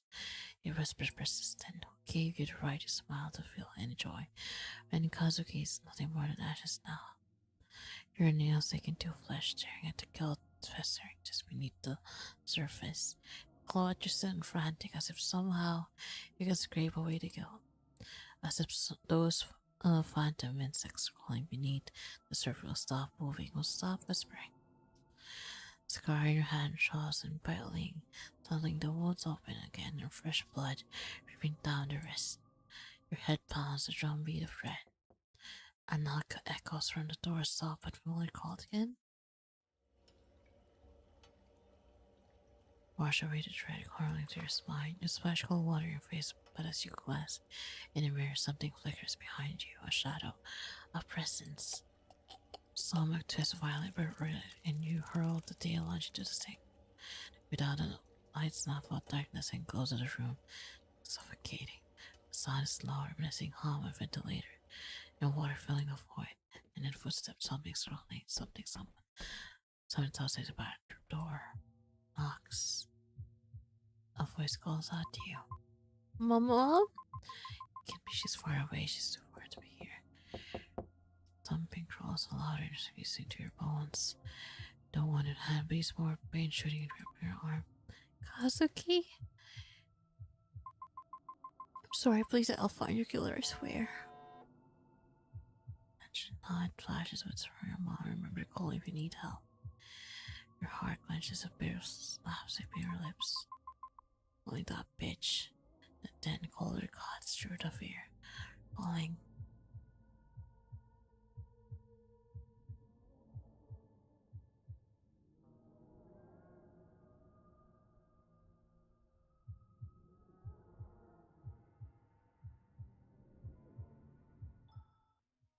You walk towards Kazuki's shrine cautiously. Everything feels off, but it's almost like you're from here. Mass is almost just taken away, surrounding Kazuki's shrine. Leads me towards it. Oh, it's a lot of cleaning when things are very messy before. Seated in front of his shrine, leaning heads against the table inside a pond. If this is really you're doing, will you give me a sign? Are you mad at me? Something wrong. What am I doing? Get a response from you this way. You stand back, I'm grabbing some paper and a pen, next to the table. Please give me a sign, anything at all. Hold and place it on the middle of the shrine. Next time, Miss Kazuki, I'll get to the bottom of things, I promise. So before spending the rest of the night tidying up apartment again. We check on the note later, it remains unchanged.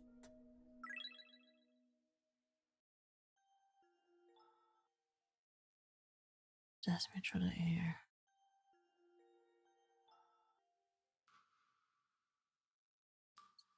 Okay, let's go to the bathroom then. I've been another laugh going through your mind. Voice really familiar yet distant, settling a sense of deja vu. A sense of protectors of the shadows, of friends of wrong, wondrous wisdom. So I take tangled in memories you can't quite grasp. You want to make sense of it, but weariness pulls you deeper. To the void slumber where the past whisper but never fully reveals itself. Okay, dig deep. No heart wrenches of memories of the past rouse in your brain. Same familiar knocking, but this time they feel different. Not teeming the same malicious intent, filling your apartment with an air of protectiveness, or even love. Someone loved you very much. He cared about you in the past when he chased you out of your village, took you in. Yes, him, he had everything. A mansion, servants, and power. Unlike the people at your village, he wasn't afraid of you. True, you brought endless calamities. It was potential, he saw strength. He saw kindness despite everything. You were though calm in his time. Until the calamity, yes, you ruined everything. You had someone who loved you, but you couldn't help it. You had to ruin all, didn't you? You had people who cared you. Yet it wasn't enough. You had to destroy everything. A persistent ache gnaws in your temple as you toss and turns in bed. When you finally drift off, you find yourself trapped in a state of between waking and dreaming. With obsessive weight of sleep paralysis spinning you down, all around you the shadows dance and morph into haunting figures. Muffled voices distance, unintentional echoes in your ears as they scream your name. You see the people who love you melt into horrifying mass of flesh and blood. trying to scream, move, but your body disobeys. Your desperate commands. Just when you think you can't take it anymore, the darkness recedes. You wake up drenched in sweat and trembling. The nightmares cleaning remnant, leaving you shaken and exhausted. Sanity decreased. You toss and turn, the weight of the day pressing you down like a heavy blanket. No matter how much you tripped on unease, clinging to your chest, refused to fade. The room feels colder than usual. Suddenly your phone buzzes, light up. It's hardly cutting through the darkness like a blade. No caller ID, your fingers hesitate, hovering in the darkness. It's late 2 a.m. to be exact. It's too late for anything good. Hello? It's nothing but static, then faint breathing veil, a speaker up rippling, almost too calm. Who is this? Doesn't stop. It feels wrong, actually. Sometimes it doesn't feel wrong. If it's some kind of prank, it's not funny. You cry at the screen, anger, bowing, gnawing in your stomach, and then because Kazuki. Kazuki? No, that's not impossible. Your paws in your chest, the phone trembling in your grip. Before you can process it, there's a fainting crash and your living just jolts in. You freeze, every muscle in your body locked into place. Your head snaps toward the doorway, your chest right, shift into the darkness. Then the voice speaks. You know what it is. Your breath catches in your throat, the phone slips on your hand, hitting the floor with a dull thud. No, no, no, this can't be happening. The voice growls and louder, lapping itself, distorting and hunting. Don't ignore me, don't ignore me, don't ignore me! The panic grips you, pounding. Echoes from the hallway, each shot rolling the door. The knob jerks violently as if something or someone on the other side desperate to get in. No, please not again. Tears blur your vision. You clutch your head, trying to block out the noise of voice pounding. Stop, please stop! Then everything stops, silence, and your chest saves you, and you look around, your ears straining in any sound. The room feels unnaturally still, as if the air itself is holding its breath. A sound suddenly cuts through the quiet. Knock, stop yelling and answer me right now. You blink your gaze, snapping at your phone still lying on the floor. It's goes faintly, the caller ID now reading Mom. Mom? Honestly, not. This isn't how you handle things. You're clearly overwhelmed, and every time I try to help, you just push me away. Oh, wait, and her tone bursts down a mix of exaggeration and judgment. You don't respond, you can't. The noise creeps back in, the same relentless pressure building in your head. Her words into it, it's distinguishable from the growing roar inside your mind. You're not handling this well. It's obvious. I don't care what you say this time. I'm coming back tomorrow. No more rejecting my offers, you hear me? Her voice fades and drowned by the static. You're suddenly ahead and letting the whirls wash over you. Beating your chest, ready you stop feeling it. Stop caring. Bad end achieved. Oh wow, okay. Oh my god. So if I reach the stress level to 10, so I'm gonna die, I guess. Very nice. But yeah, it feels like the game is gonna be much more harder now.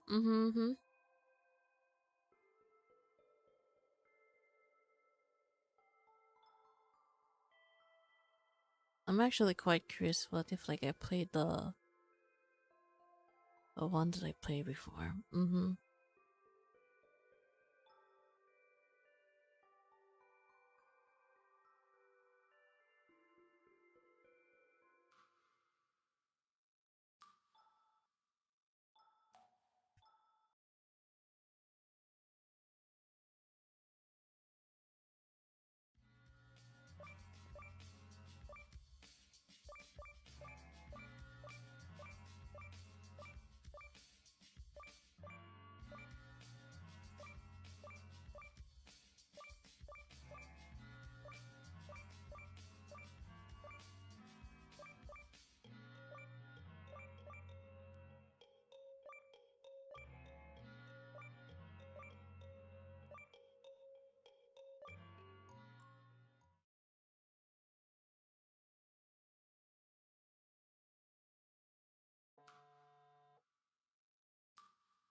Will I get the same ending? Question mark.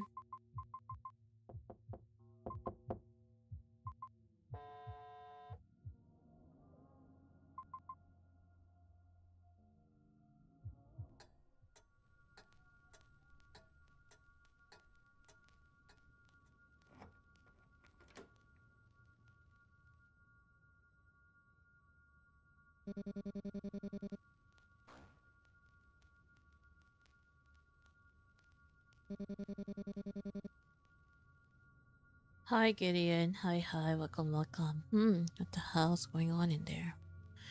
An excuse from like over your words and try to come up with something convincing. But the only words that came out from your don't go in. Mr. Koski gives the same disgruntled look, as if that would stop me. What do you think? I'm just gonna stop like an NPC, just run some head home? Yes, he is an NPC. Hi, Gideon. Welcome.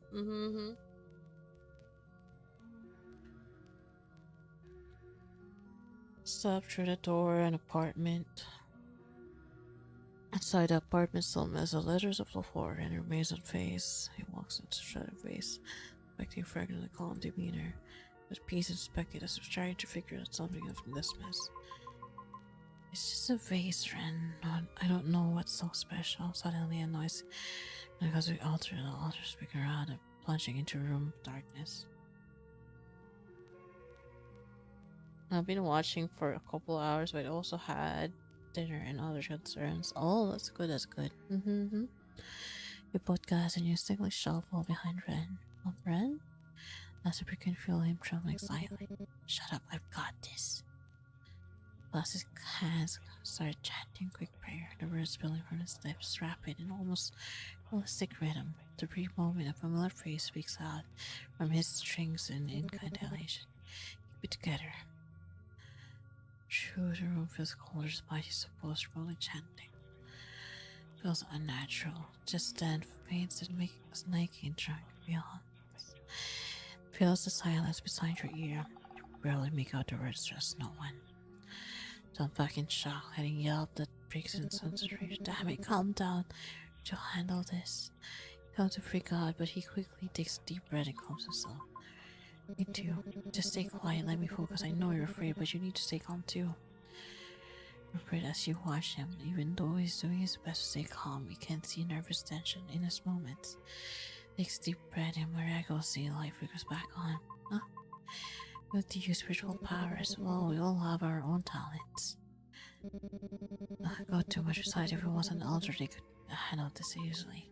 Elder? I just smiled. Almost froze the pot unintentional. Forget about it. Gus smudged loudly. Well, who guess those noises in her apartment were actually ghosts? You should have told me sooner. If I knew, I would have gone easier on before you. In that case, I should need to serve an apology. No way, you're still noisy as hell. If anything you should be done on apologizing, turning the place into a stigmatized property. Still with rumors about ghosts and creepy stuff, all because of you. This guy, yeah, always a Junrei.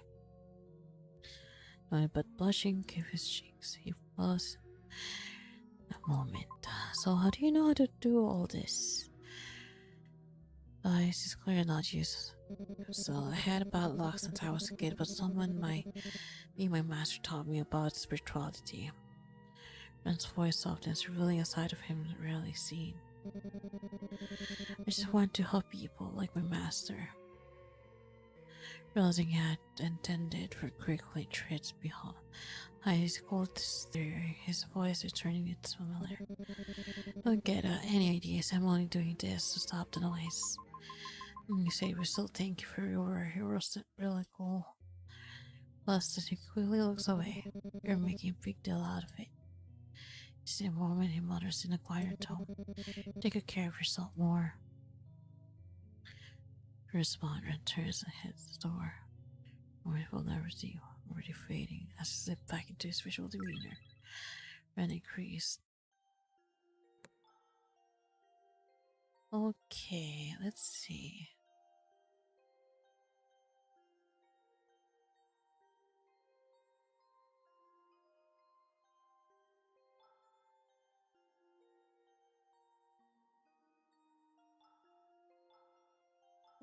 Yoke 55,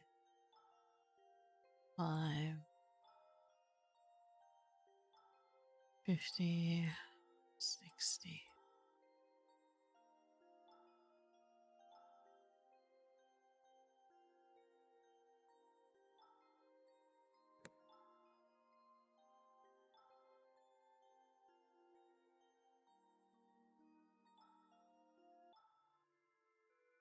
Maybe I should play this like, delete everything or something. Oh my god, the game is kinda hard. Oh my god, I just realized that.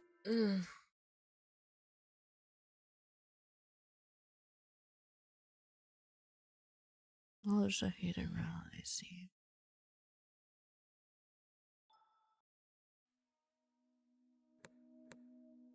Small smoke is a stick of suffocating as it's down your throat, burns your lungs through. Burning a building, dark foliage run above, brilliant at night, skies fingers. Next before your mind does. Easy covered with a small carrots of blood blister. You don't stop until you reach the floor. Open, smoke rolls heavy waves swelling the room whole. There's no fire. Smoke, endless smoke. Almost like coughing, eyes tingling, but you notice something amiss. Don't look at anything else, you don't care about anything else.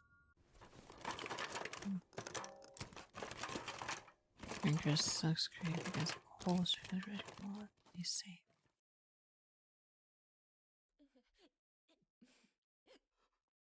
Reach out, but something's just behind you. There he is. Asuki. Unburned, untouched, exactly as you remember. That's not possible. This isn't real. It's another thing. A hallucination. Don't step back further. There's something unbearable sad in his eyes. You're not. His fingers reach out barely enough to touch you.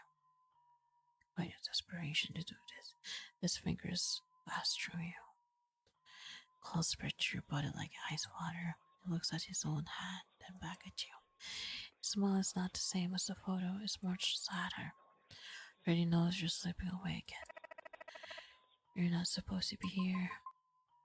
You neither are you. Why are you here? You were free to escape it all, and yet come back. Why? It's not in the breast, and yet you come back, and his eyes search yours. Why?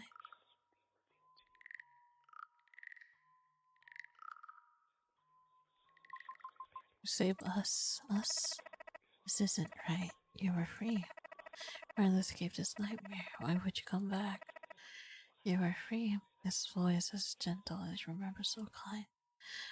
You wait for something to bloom inside your chest. Relief, grief, anger, and anything. But you feel empty, numb, tired, and lost. Standing in front of him, everything and ever, you can still feel a single thing. How do we escape? Your voice sounds small in the smoke.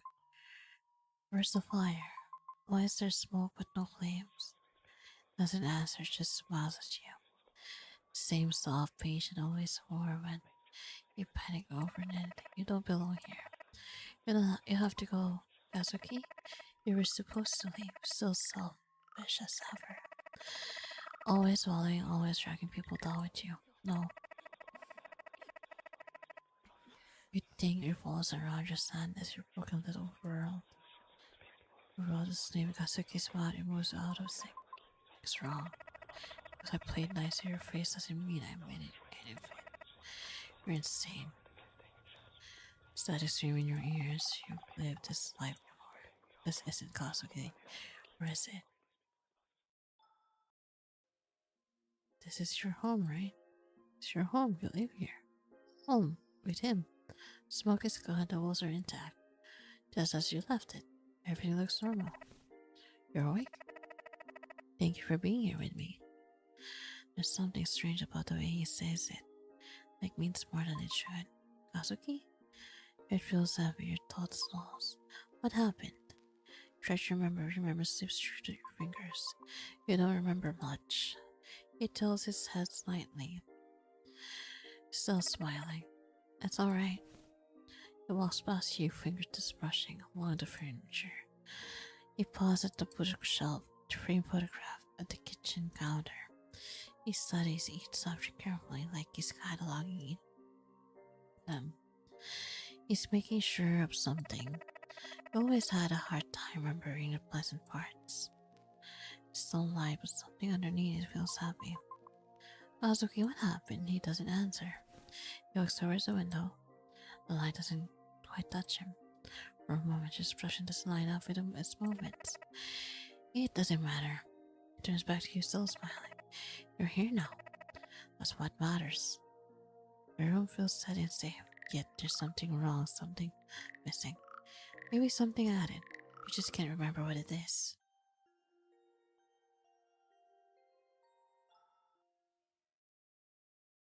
Motion on the wall, increase older offering bolt polyglot. It's empty. No picture frame, no photograph, just bare space. Can't remember it should be here. Something important is missing. Absence feels louder than anything in the room.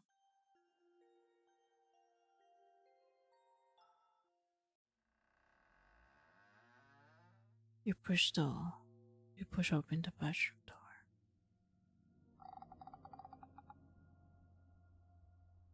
There's someone in the tub. Buddy, who is that?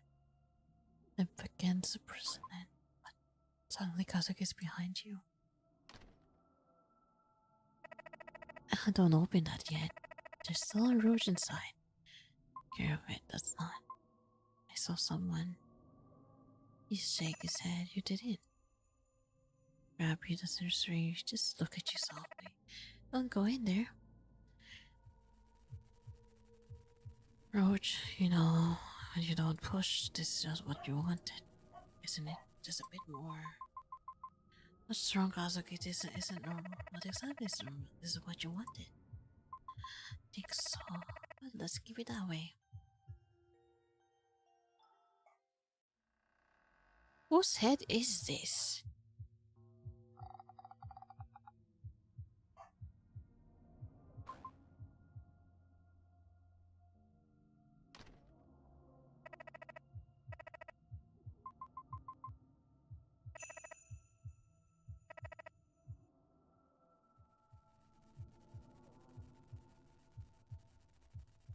A bit more. Something's wrong, Kazuki.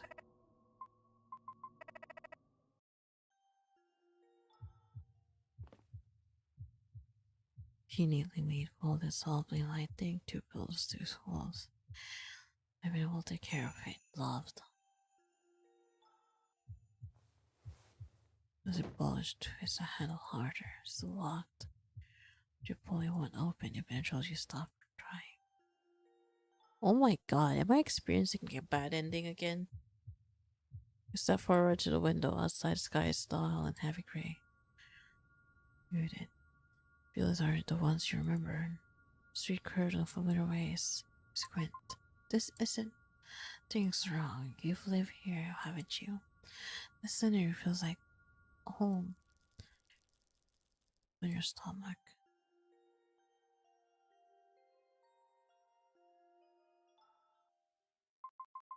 Kazuki, what's happening? He looks at you, genuinely puzzled. What do you mean? Something feels weird. Press hard to your chest. Like I forgot something important. He studies you for a moment and chuckles softly. It's just a wedding dress. What the? Don't tell me you forgot about your own wedding. Wedding? A few months ago? We got married. There's a ring on your finger. Hey, don't forget about me that fast. I'd be pretty heartbroken if you did, I was waiting for you to settle into the memory. Like this is normal. It's always been normal. The house was quiet around. Let's head to bed. It's getting late. I have work tomorrow. Bedroom door and opens it for you to step aside like he always does. Go on. Go on.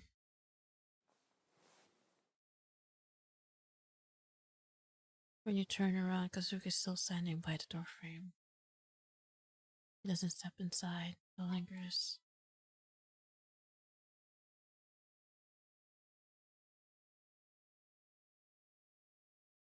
What do you mean by that? Sorry. Ray over there. It's like you're 16 against the wood. Aren't you coming? We agreed to sleep separately, remember? We did? On the sofa, we only got to pick up the adamantine illusion for your mother. She believed we're really a couple, right? Dad, I forgot about that. But something about it feels temporary. Ren was supposed to bring the bed. Ren? Who's Ren? Who's Ren?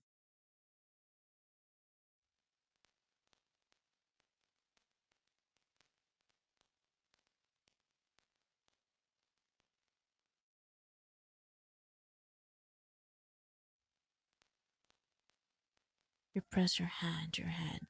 There's something there, a memory. He loved you, and yet you left him. As before you can grasp. Squeeze your eyes and try to force it back. You remember.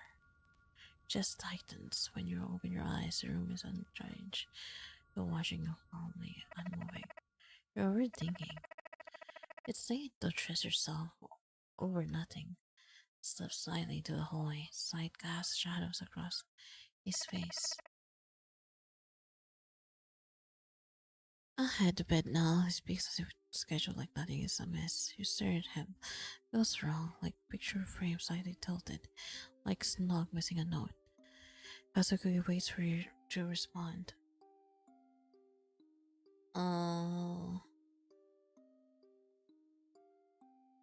I don't understand what you're saying, Rio Verde. Did you speak in English? Yeah.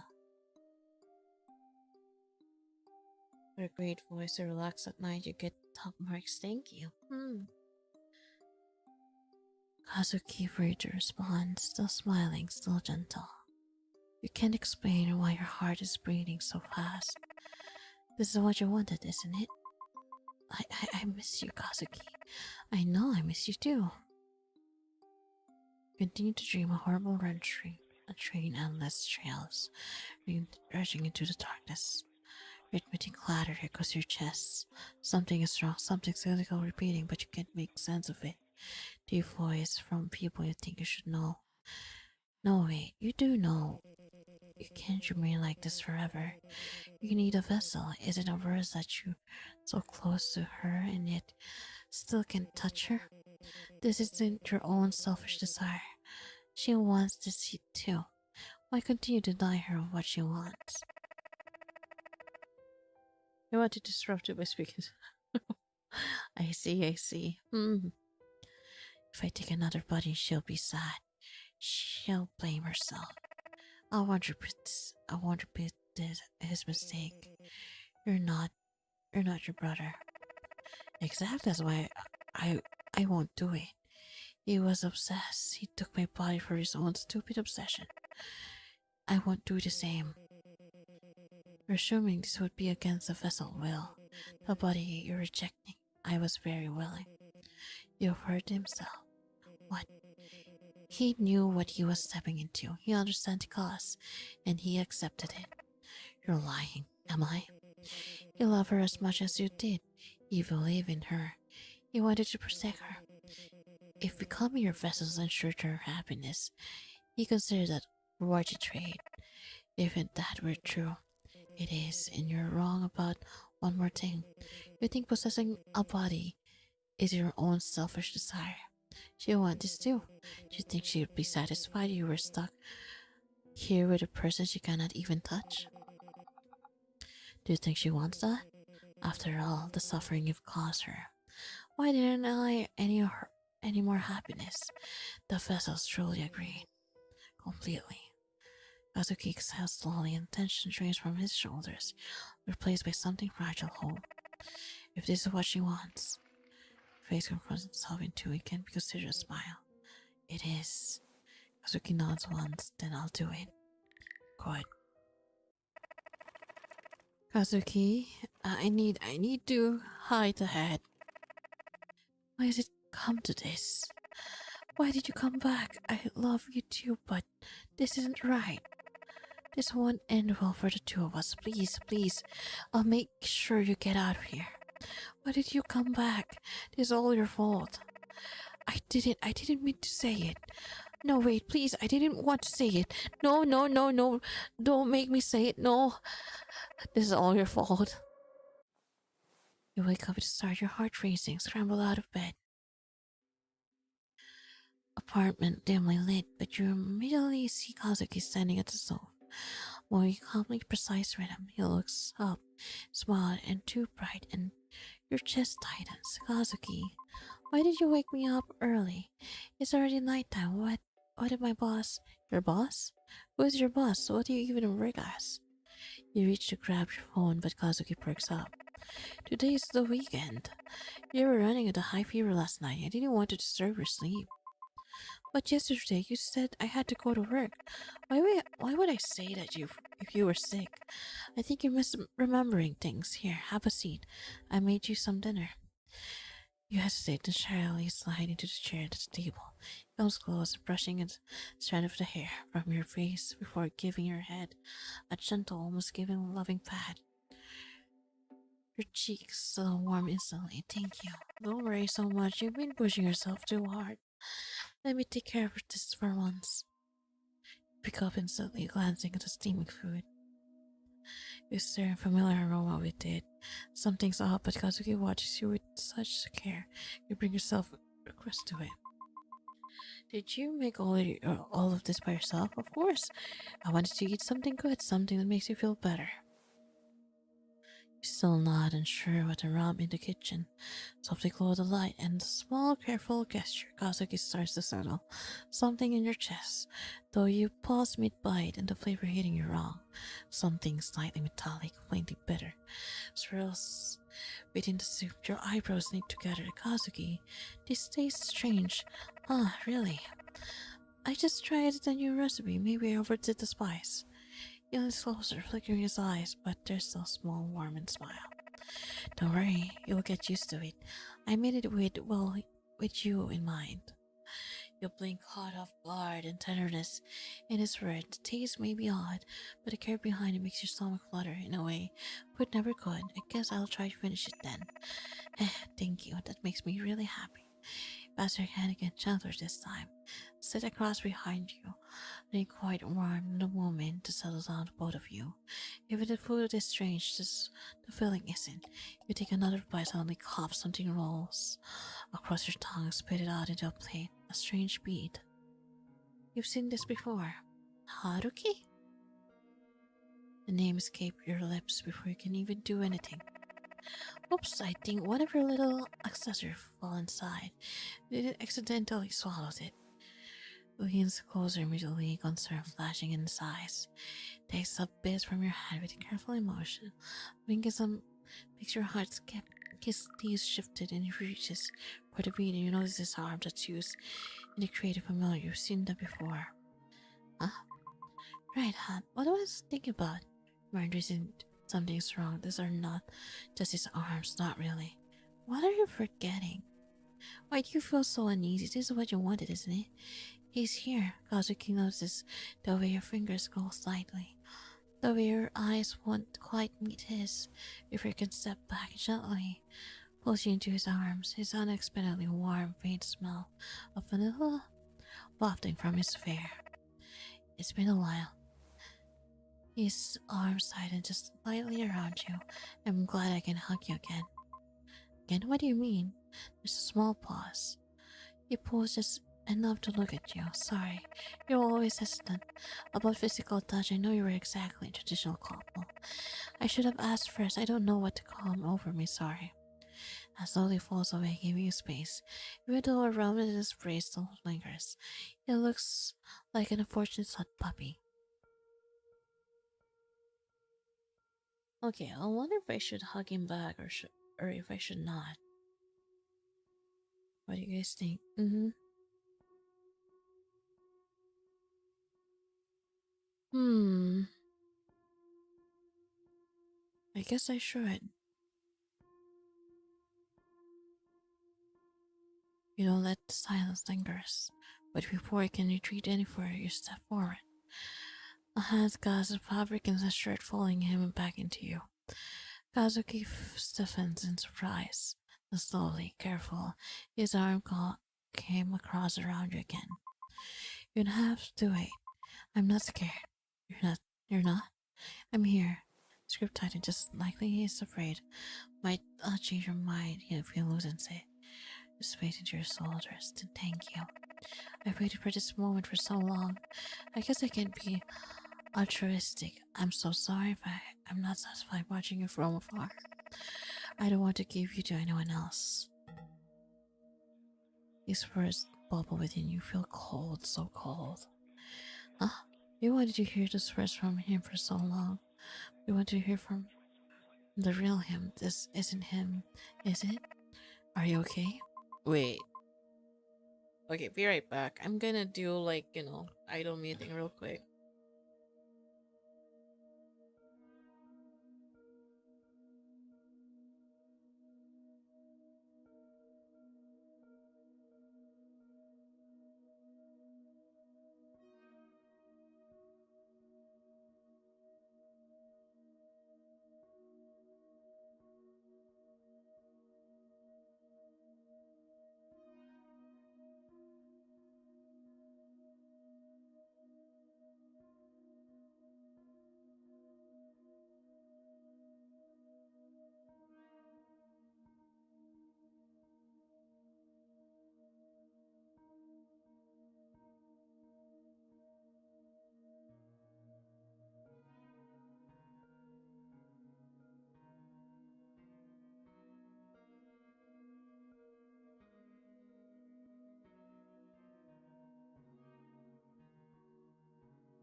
Come here.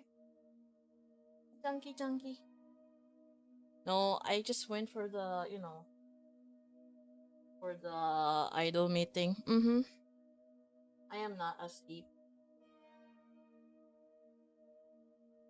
Hi, bonjour, bonjour. Hmm. Why? Hmm. So cute.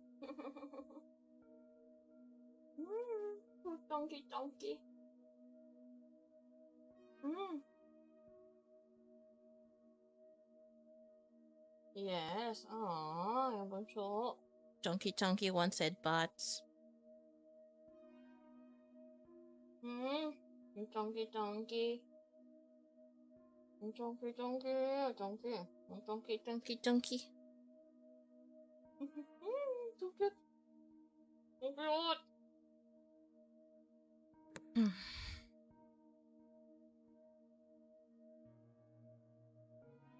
What is it, Georgie? You want more?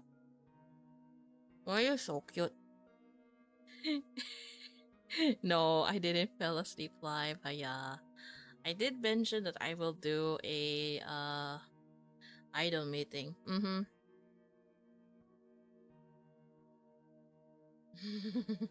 So cute. And right now my dogs wants attention. Mm-hmm.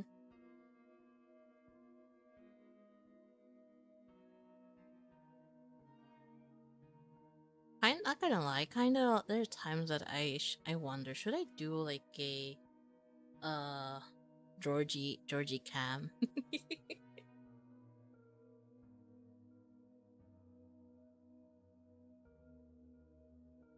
Aw, chunky chunky, so cute. Why you're so cute? Mm, you're so handsome, you're so cute, so chunky, so cute. Cute.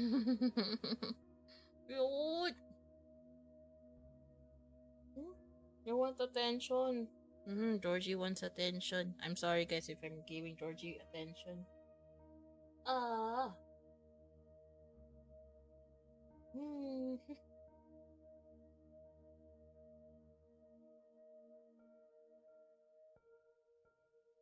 Cute. Mm. Okay, let's get back. I'm fine. I'm sorry. Let me sit down for a bit. Sharp twist suddenly coils under deep in your stomach. Ah, a nausea hits all at once. You rush towards the bathroom, barely making it to the sink before you gag. Your body obviously something tries to force its way out. You grip to the edge of the sink while burns your throat.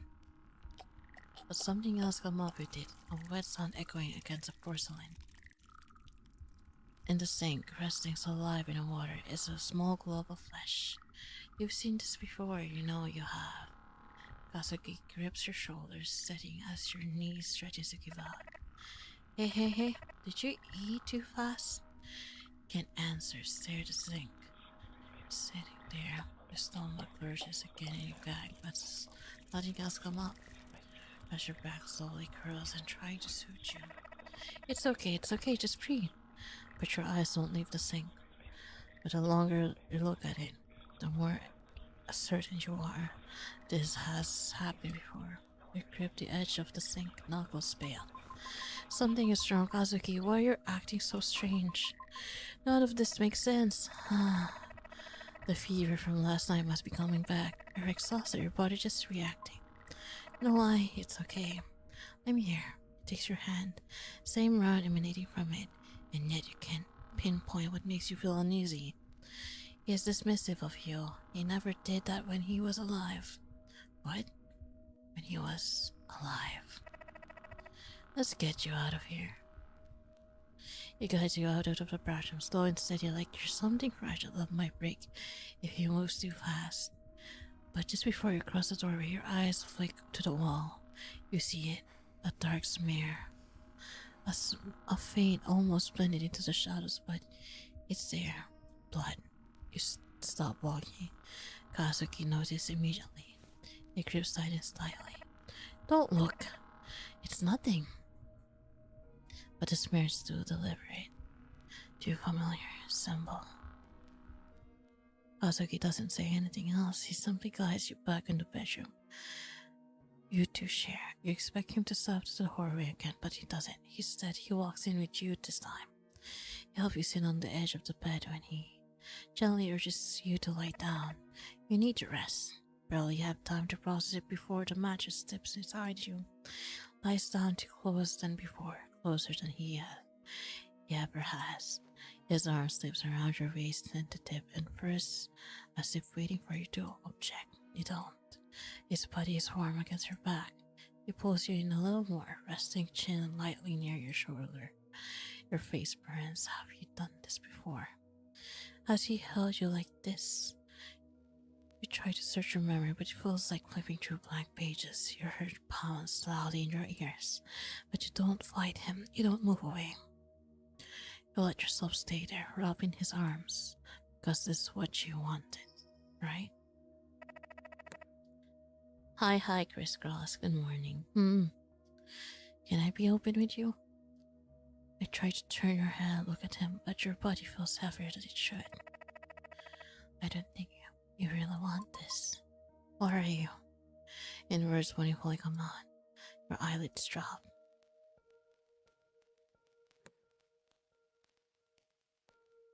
Oh wait, okay. Text to speech. Did I turn that on? Hi, Byako Sensei.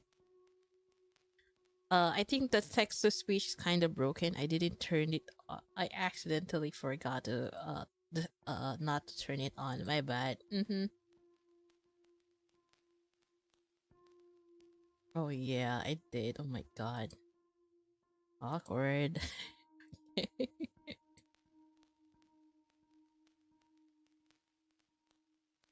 Okay, let me turn that off then.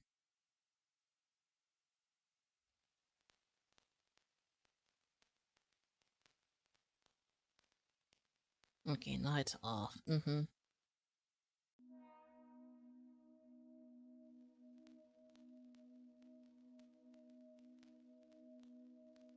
Yeah, I know I turned it off. Okay, my bad.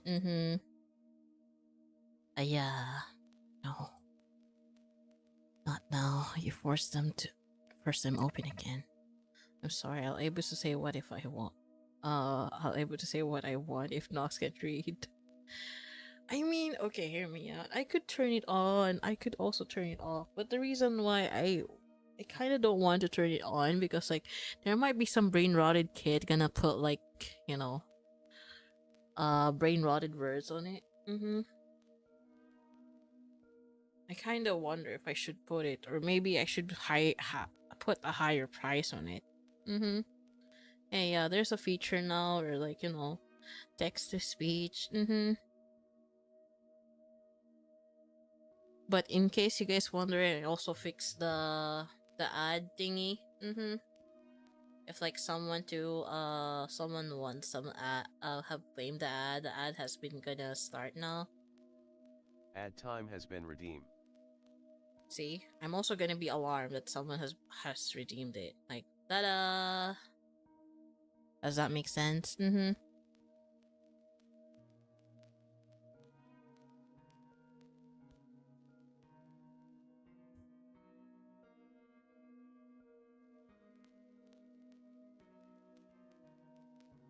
Okay, let me wait for that. Should I fix the text to speech then? I'm sorry. Okay, it's finishing now. That's good. Yeah. Yeah, more likely I fix that. There's so many things I fix during like my break or my rest day.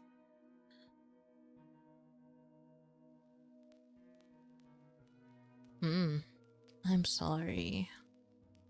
And respond with something pulls you under. Sleep? No, it can't be not now. Sorry, I can never live up to your expectation of me. Not that good for. I'm not that good of a person. Feels foggy, something else pulling it downward. I don't want this for you. This is for someone real. This is not how it should be. Don't let her keep you here anymore. Your limbs feel numb and your tongue feels heavy. only hurts the both of us. Try to stay awake. You need to stay awake. You need to hear what he has to say. Remember, you have to let me go. The people around you that want you, no one needs you. I have lived my life. You need to live yours.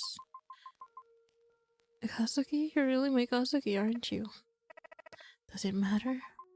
What should I do? You have to leave this place. Don't be fooled in. This isn't what you want. This isn't the what. Enough. Don't think I don't see what you're doing. I think we need to have a little reconditioning. You wake up in another cold sweat, your heart racing as your eyes starts in the room. It's still nighttime for some reason. You don't seem to be sleeping well these days, but you feel strangely motivated. Even describe the sudden adrenaline surging through your veins. You push the blankets aside and stand your legs feel steady. Too steady, someone has barely slept. Step into the living room. No Kazuki, no smell of food, no light from the kitchen. The stove is untouched. The stove is cold. Kazuki? Silence. Be back soon, except for a single post-it note in the dining table.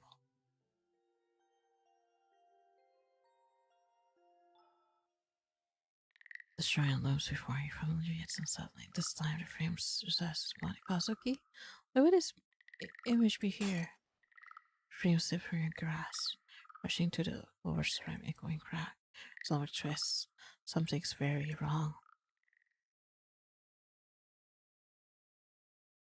You remember, funeral colleagues came over to mock you.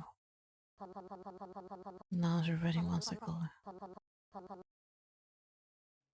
Right, suicide.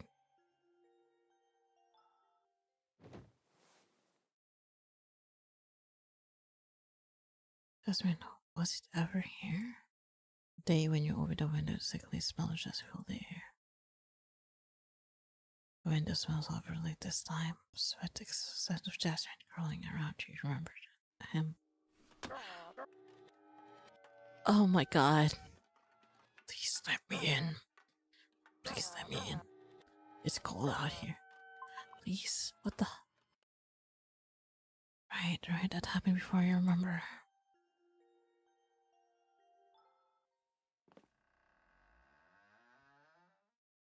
And everything's clean as you ever look around.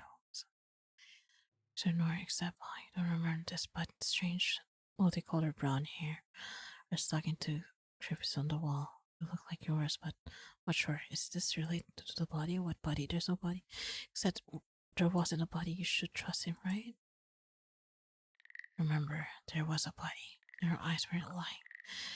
A body there. You don't remember whose, but you remember. Person like is undeniable. The light removes the temple, but your hands create a switch. You start blood swells instantly. You grab the tissue. Something stretches so high. Same symbol from yesterday. Remember stepping to the place. That's the goddamn mark, the strangest possible pattern. You have seen this before. You have experienced this too, right? Think. Where have you seen this symbol before? You know where it is from, I think. You first think. I know, Mom? I haven't seen Mom in a while. Usually visits at night. Something's wrong. Suddenly the door bursts open, slamming against the wall. Kazuki steps through, closing the door behind him. So, Kazuki, what's wrong? Sorry for leaving you alone. I had to carry some errands. Look like errands. He looks tired, frazzled. Same looks someone has if they're hiding something important. That doesn't look like errands to me. I had to have a little talk with her. She wasn't really satisfied with my performance last night. I'll do better. I won't cause you any more worries. Go twist an roll in your stomach. Something is off. Something is very wrong.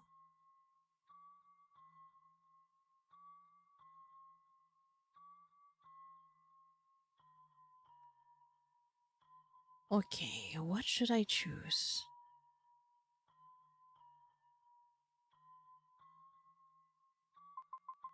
Remember, I told you I was with her, nothing important. Well, she wasn't particularly nice about it.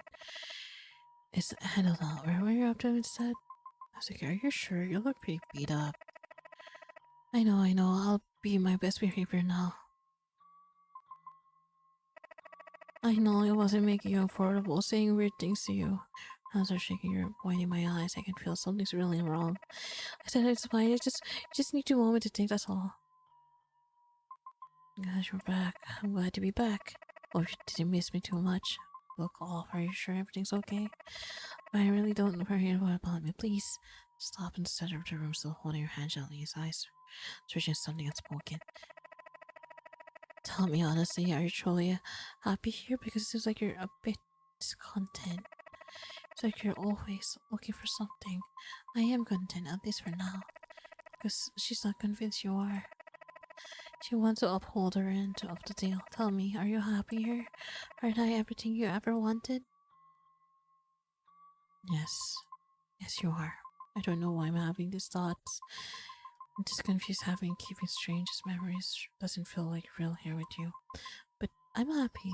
Happy here with you. Right? So fidget in the hands, his gaze flicking to the floor a moment before meeting yours. I knew this wouldn't work. Your memories are already starting to come back. I wanted to be honest from the start, MC. I really did, but she advised me against it. She? Oh, her. She thought it would be easier to trick you if you didn't remember. But obviously, it's not working. I don't know why she thought it would work for a second time. I remember.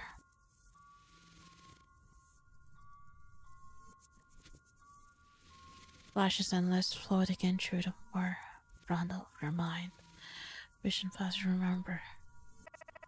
It's no use trying to hide anymore, given how cracks are already forming.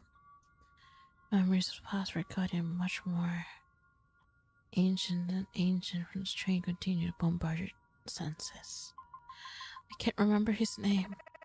You can. You probably don't want to. It's okay, his story is already over, much like mine. But now someone else has given me a chance to. It's been so long. Watching from afar, watching you alive your life. I tried to support you, even from the shadows. Little signals across the cycle, small ways to guide you. But it's so cold on this side. So cold, incredibly lonely. This isn't real. Something's manipulating you like it always has been. Oh, shake your head all you want, but it doesn't change the truth. Tell me, do you really want to know me, or is this Kazuki? It's just who wanted to see him, the one you expected me to be. I've known you always look out for me. We got married. You're a good person, Kazuki. Am I? Can you safely say you know the real me? How could you know me when the world lets you see what it wants you to see? Think about it. The Kazuki you know, the one who smile at you, the one you love, is he really me? Or just an echo of what you wanted to see? Every promise, every careful word, every gesture, did you notice the gasp? The moment I stay silent, the times I didn't answer your heart because I wasn't allowed to. You've been able to hold into the shadow version of me that's safe, that fits neatly in your expectations. But the real me, the one you never got to see but never been all along waiting. I'm his fingers. I am selfish desires. I am him. So what do you want?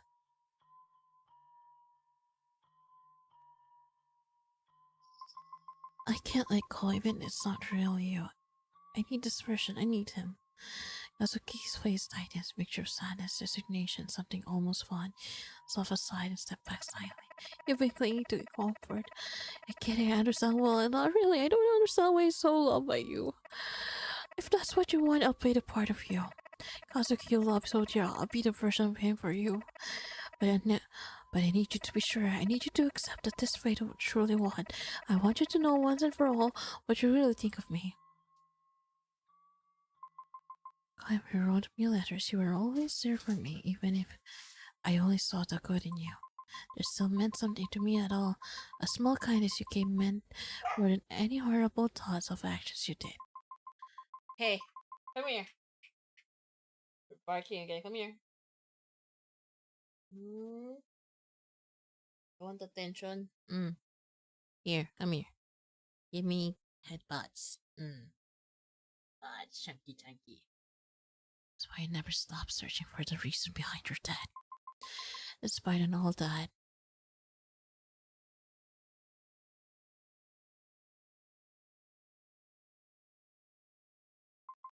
I'll accept all of you, the parts that I love, the parts I hated, the parts I never understood. I don't understand you. I don't understand it myself. Our time together was short, but I still want to spend time with you. I want to spend more time with you. I want to get to know the real you. You really don't get it, huh? My story was already over. At least that was has been dictated.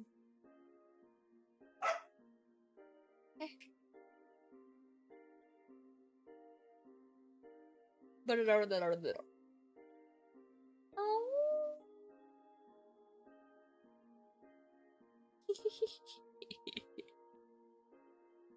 You stay here, okay? Stay here, chunky chunky.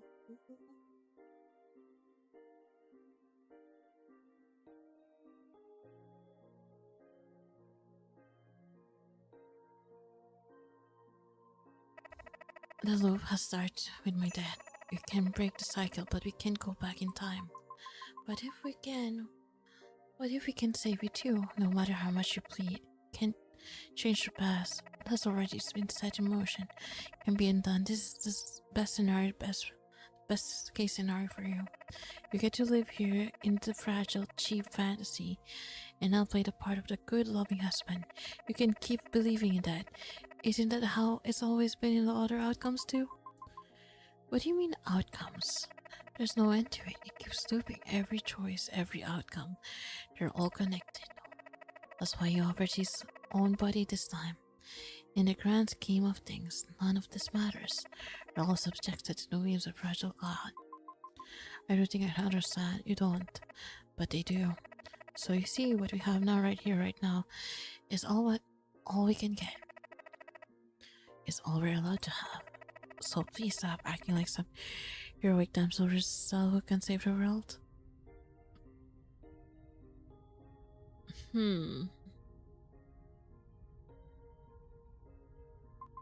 I'll let you see. Was it worth sacrifice the lives of others? You can have as many as you want, but not avoiding the consequences. Now, what do we do? Is there a way out of this? Don't you get up? There's nothing out there, nothing beyond this. No, there's no escape. Just here, nothing except her. Her. Don't play dumb. Who else could it be? The Omokade. You made a deal with her to start this cycle. She manipulated all that it continues to feed off it on it. We're trapped in this place, in the cycle, and no one else is coming to save us. That can be. There has to be a way. We can figure something out, right? You still don't understand, do you? This is the end. If there's nothing else, I'll stay with you. Say? That's your solution? I don't care. If this is the end, you're here, then what? We're stuck in this fake world letting the spirit eat our remaining life force? You're being really selfish. Sacrifice everyone else just to stay here with me. You let the world rot. Let them disappear. You don't have to let go. That's not. You call it devotion, you call it love, but you're just afraid to move forward without me. You'd rather drag everything down with you. Kazuki, I accept you. This isn't the real you. You're angry, you're scared. You're saying things you don't mean. I'll wait. I'll wait until you get your sense back. Because I know this is what you truly want to. This is what we both want. Something undeniable flicker across his face. If it's you really want, then I'll oblige. He leans over to hug you and hesitantly but eventually warmly allow yourself to melt into him, hugging him tightly, tenderly. You miss this, you miss him. This is him, right? As long as you ignore the scent of decay clinging to him, and the two spilling like old memories from his skin. This is it, nothing more, nothing less.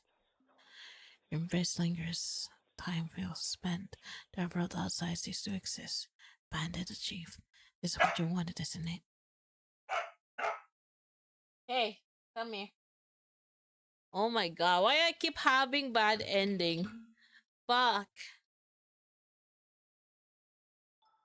I can't lie, like the fucking story are so fucked up. Holy shit. Oh my god. I kinda lie. I actually do like the feature like this. where I could just choose the specific route. I like this.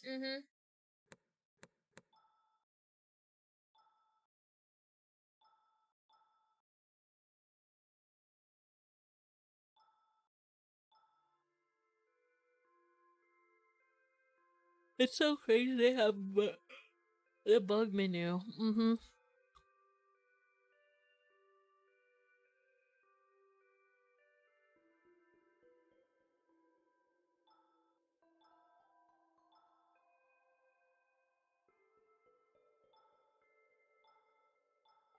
But yeah, would I recommend this? Yep, I would. I actually enjoy these things for some reason.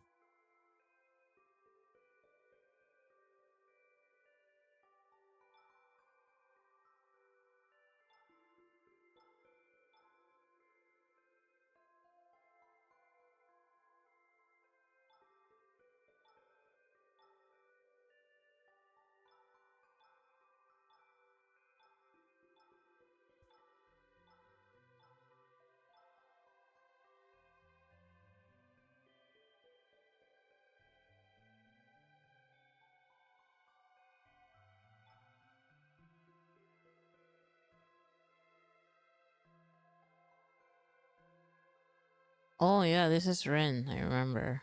Did he sacrifice himself for Shimmer?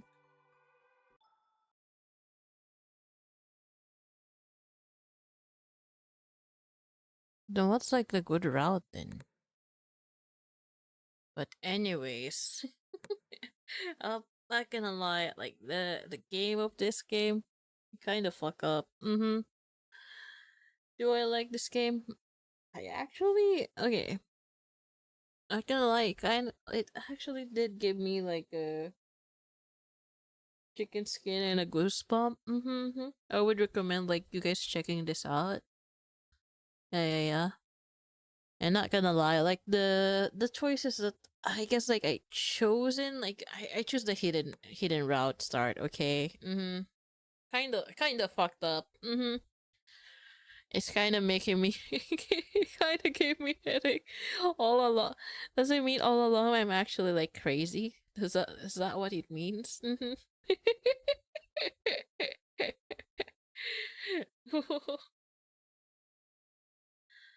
But yeah, I hope you guys enjoy.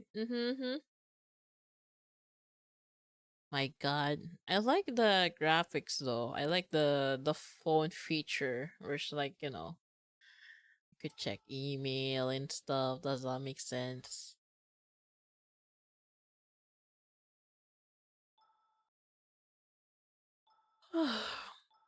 The game really make it look like I'm crazy. I like it.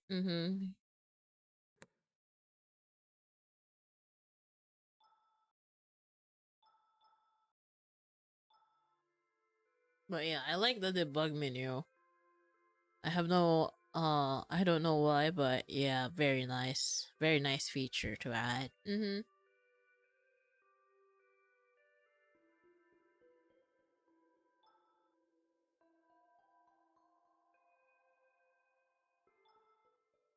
Credits, the end.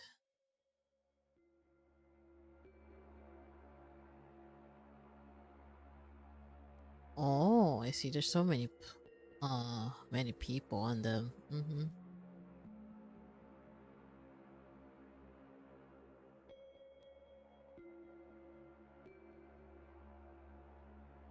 Damn, so many people behind the game. Crazy.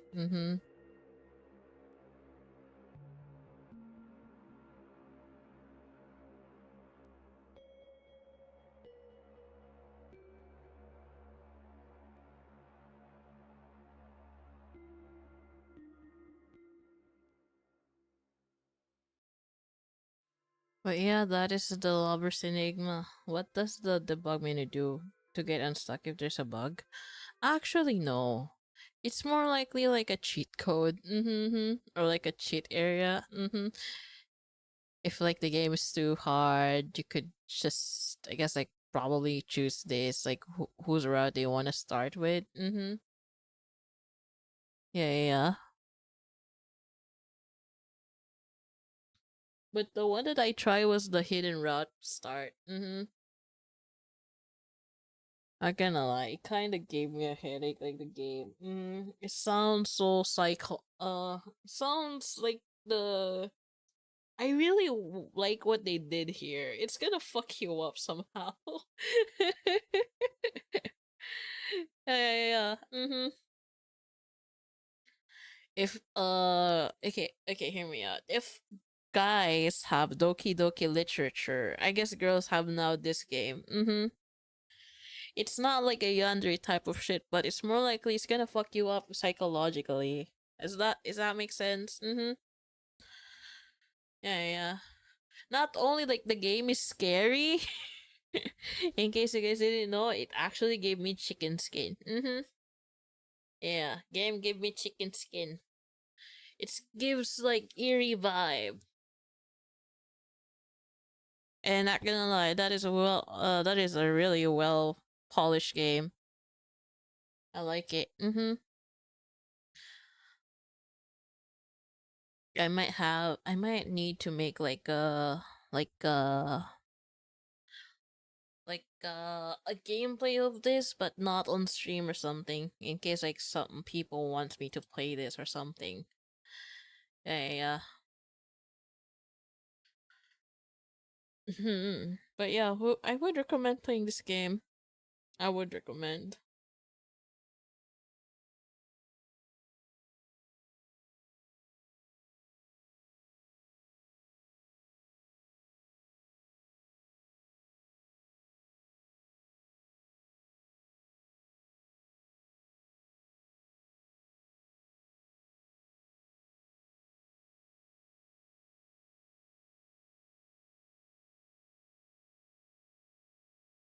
But yeah, I liked it. I liked it. It's just that I probably am thinking like people probably doesn't like these types of games. That's what I've noticed. But I do like these types of games where like it's gonna fuck me up somehow. But yeah, it does. It does fuck me up.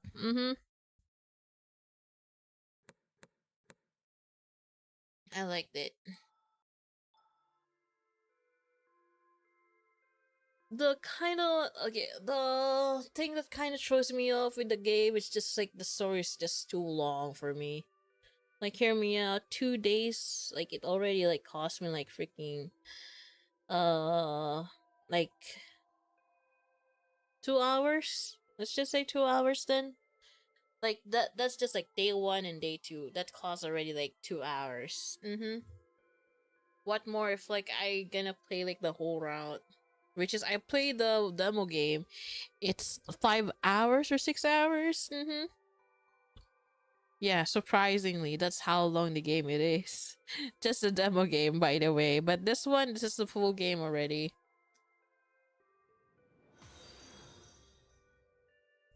Oh, thank you very much for becoming an orphan.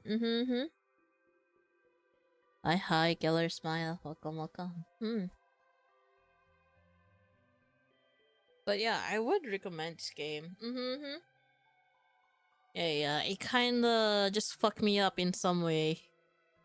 Yeah, not only like it's gonna fuck you up mentally, it's also gonna fuck you up, uh, emotionally in some way.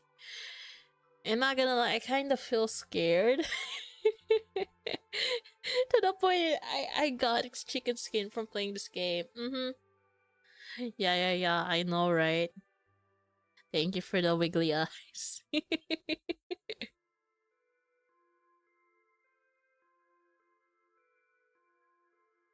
Yeah, but yeah, I like the game. They really did put their hearts on the game. Not gonna lie, it's kind of hard too. I don't know why. The game is kind of hard. Holy shit. But would I recommend the game? I would recommend the game. Hi, Killer Smile. Hi.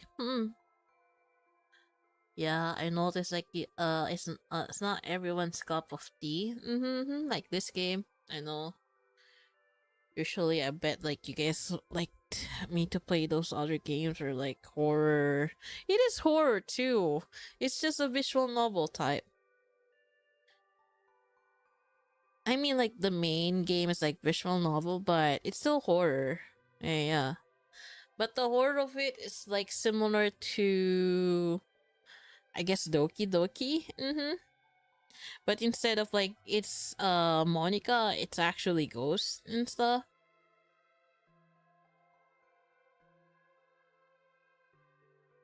But yeah.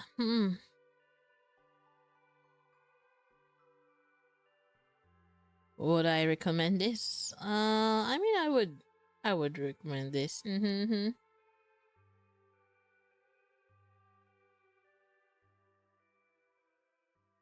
But yeah, it still kind of gives me headache.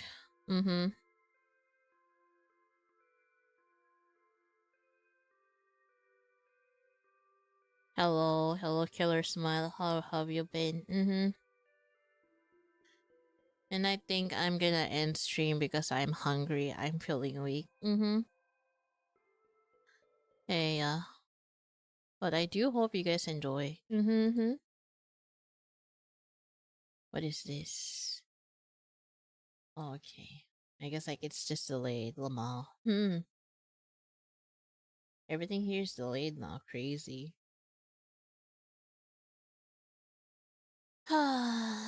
Yeah, today is kind of like dry stream. Holy shit! Is everyone doesn't like the stream today? I guess. Or they don't like the game? Question mark. Just sad.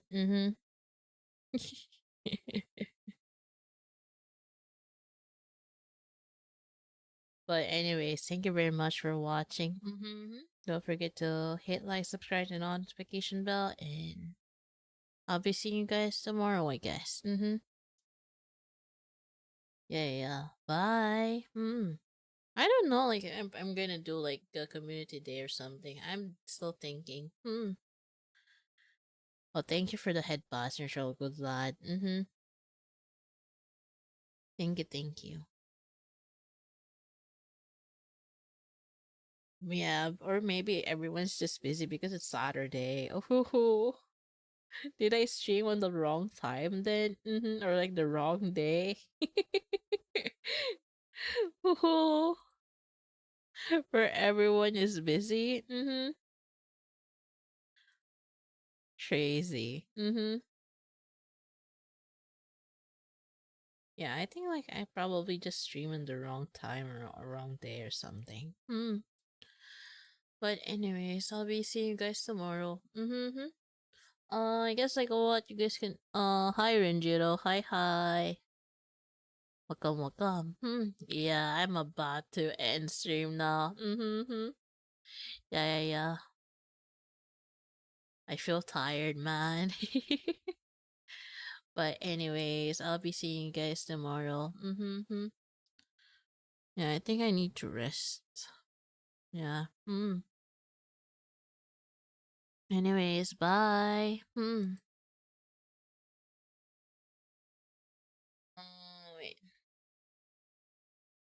I forgot. What am I about to do? Yeah, don't forget to eat, sleep, drink a lot of water.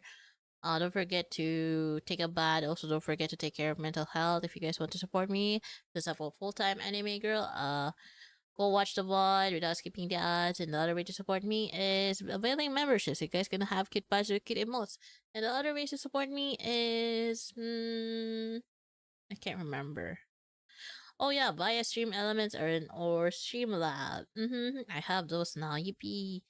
And yeah, go check out Sponsor too because I put things on it. Yeah, bye. My head hurts. Yeah. Are you ready?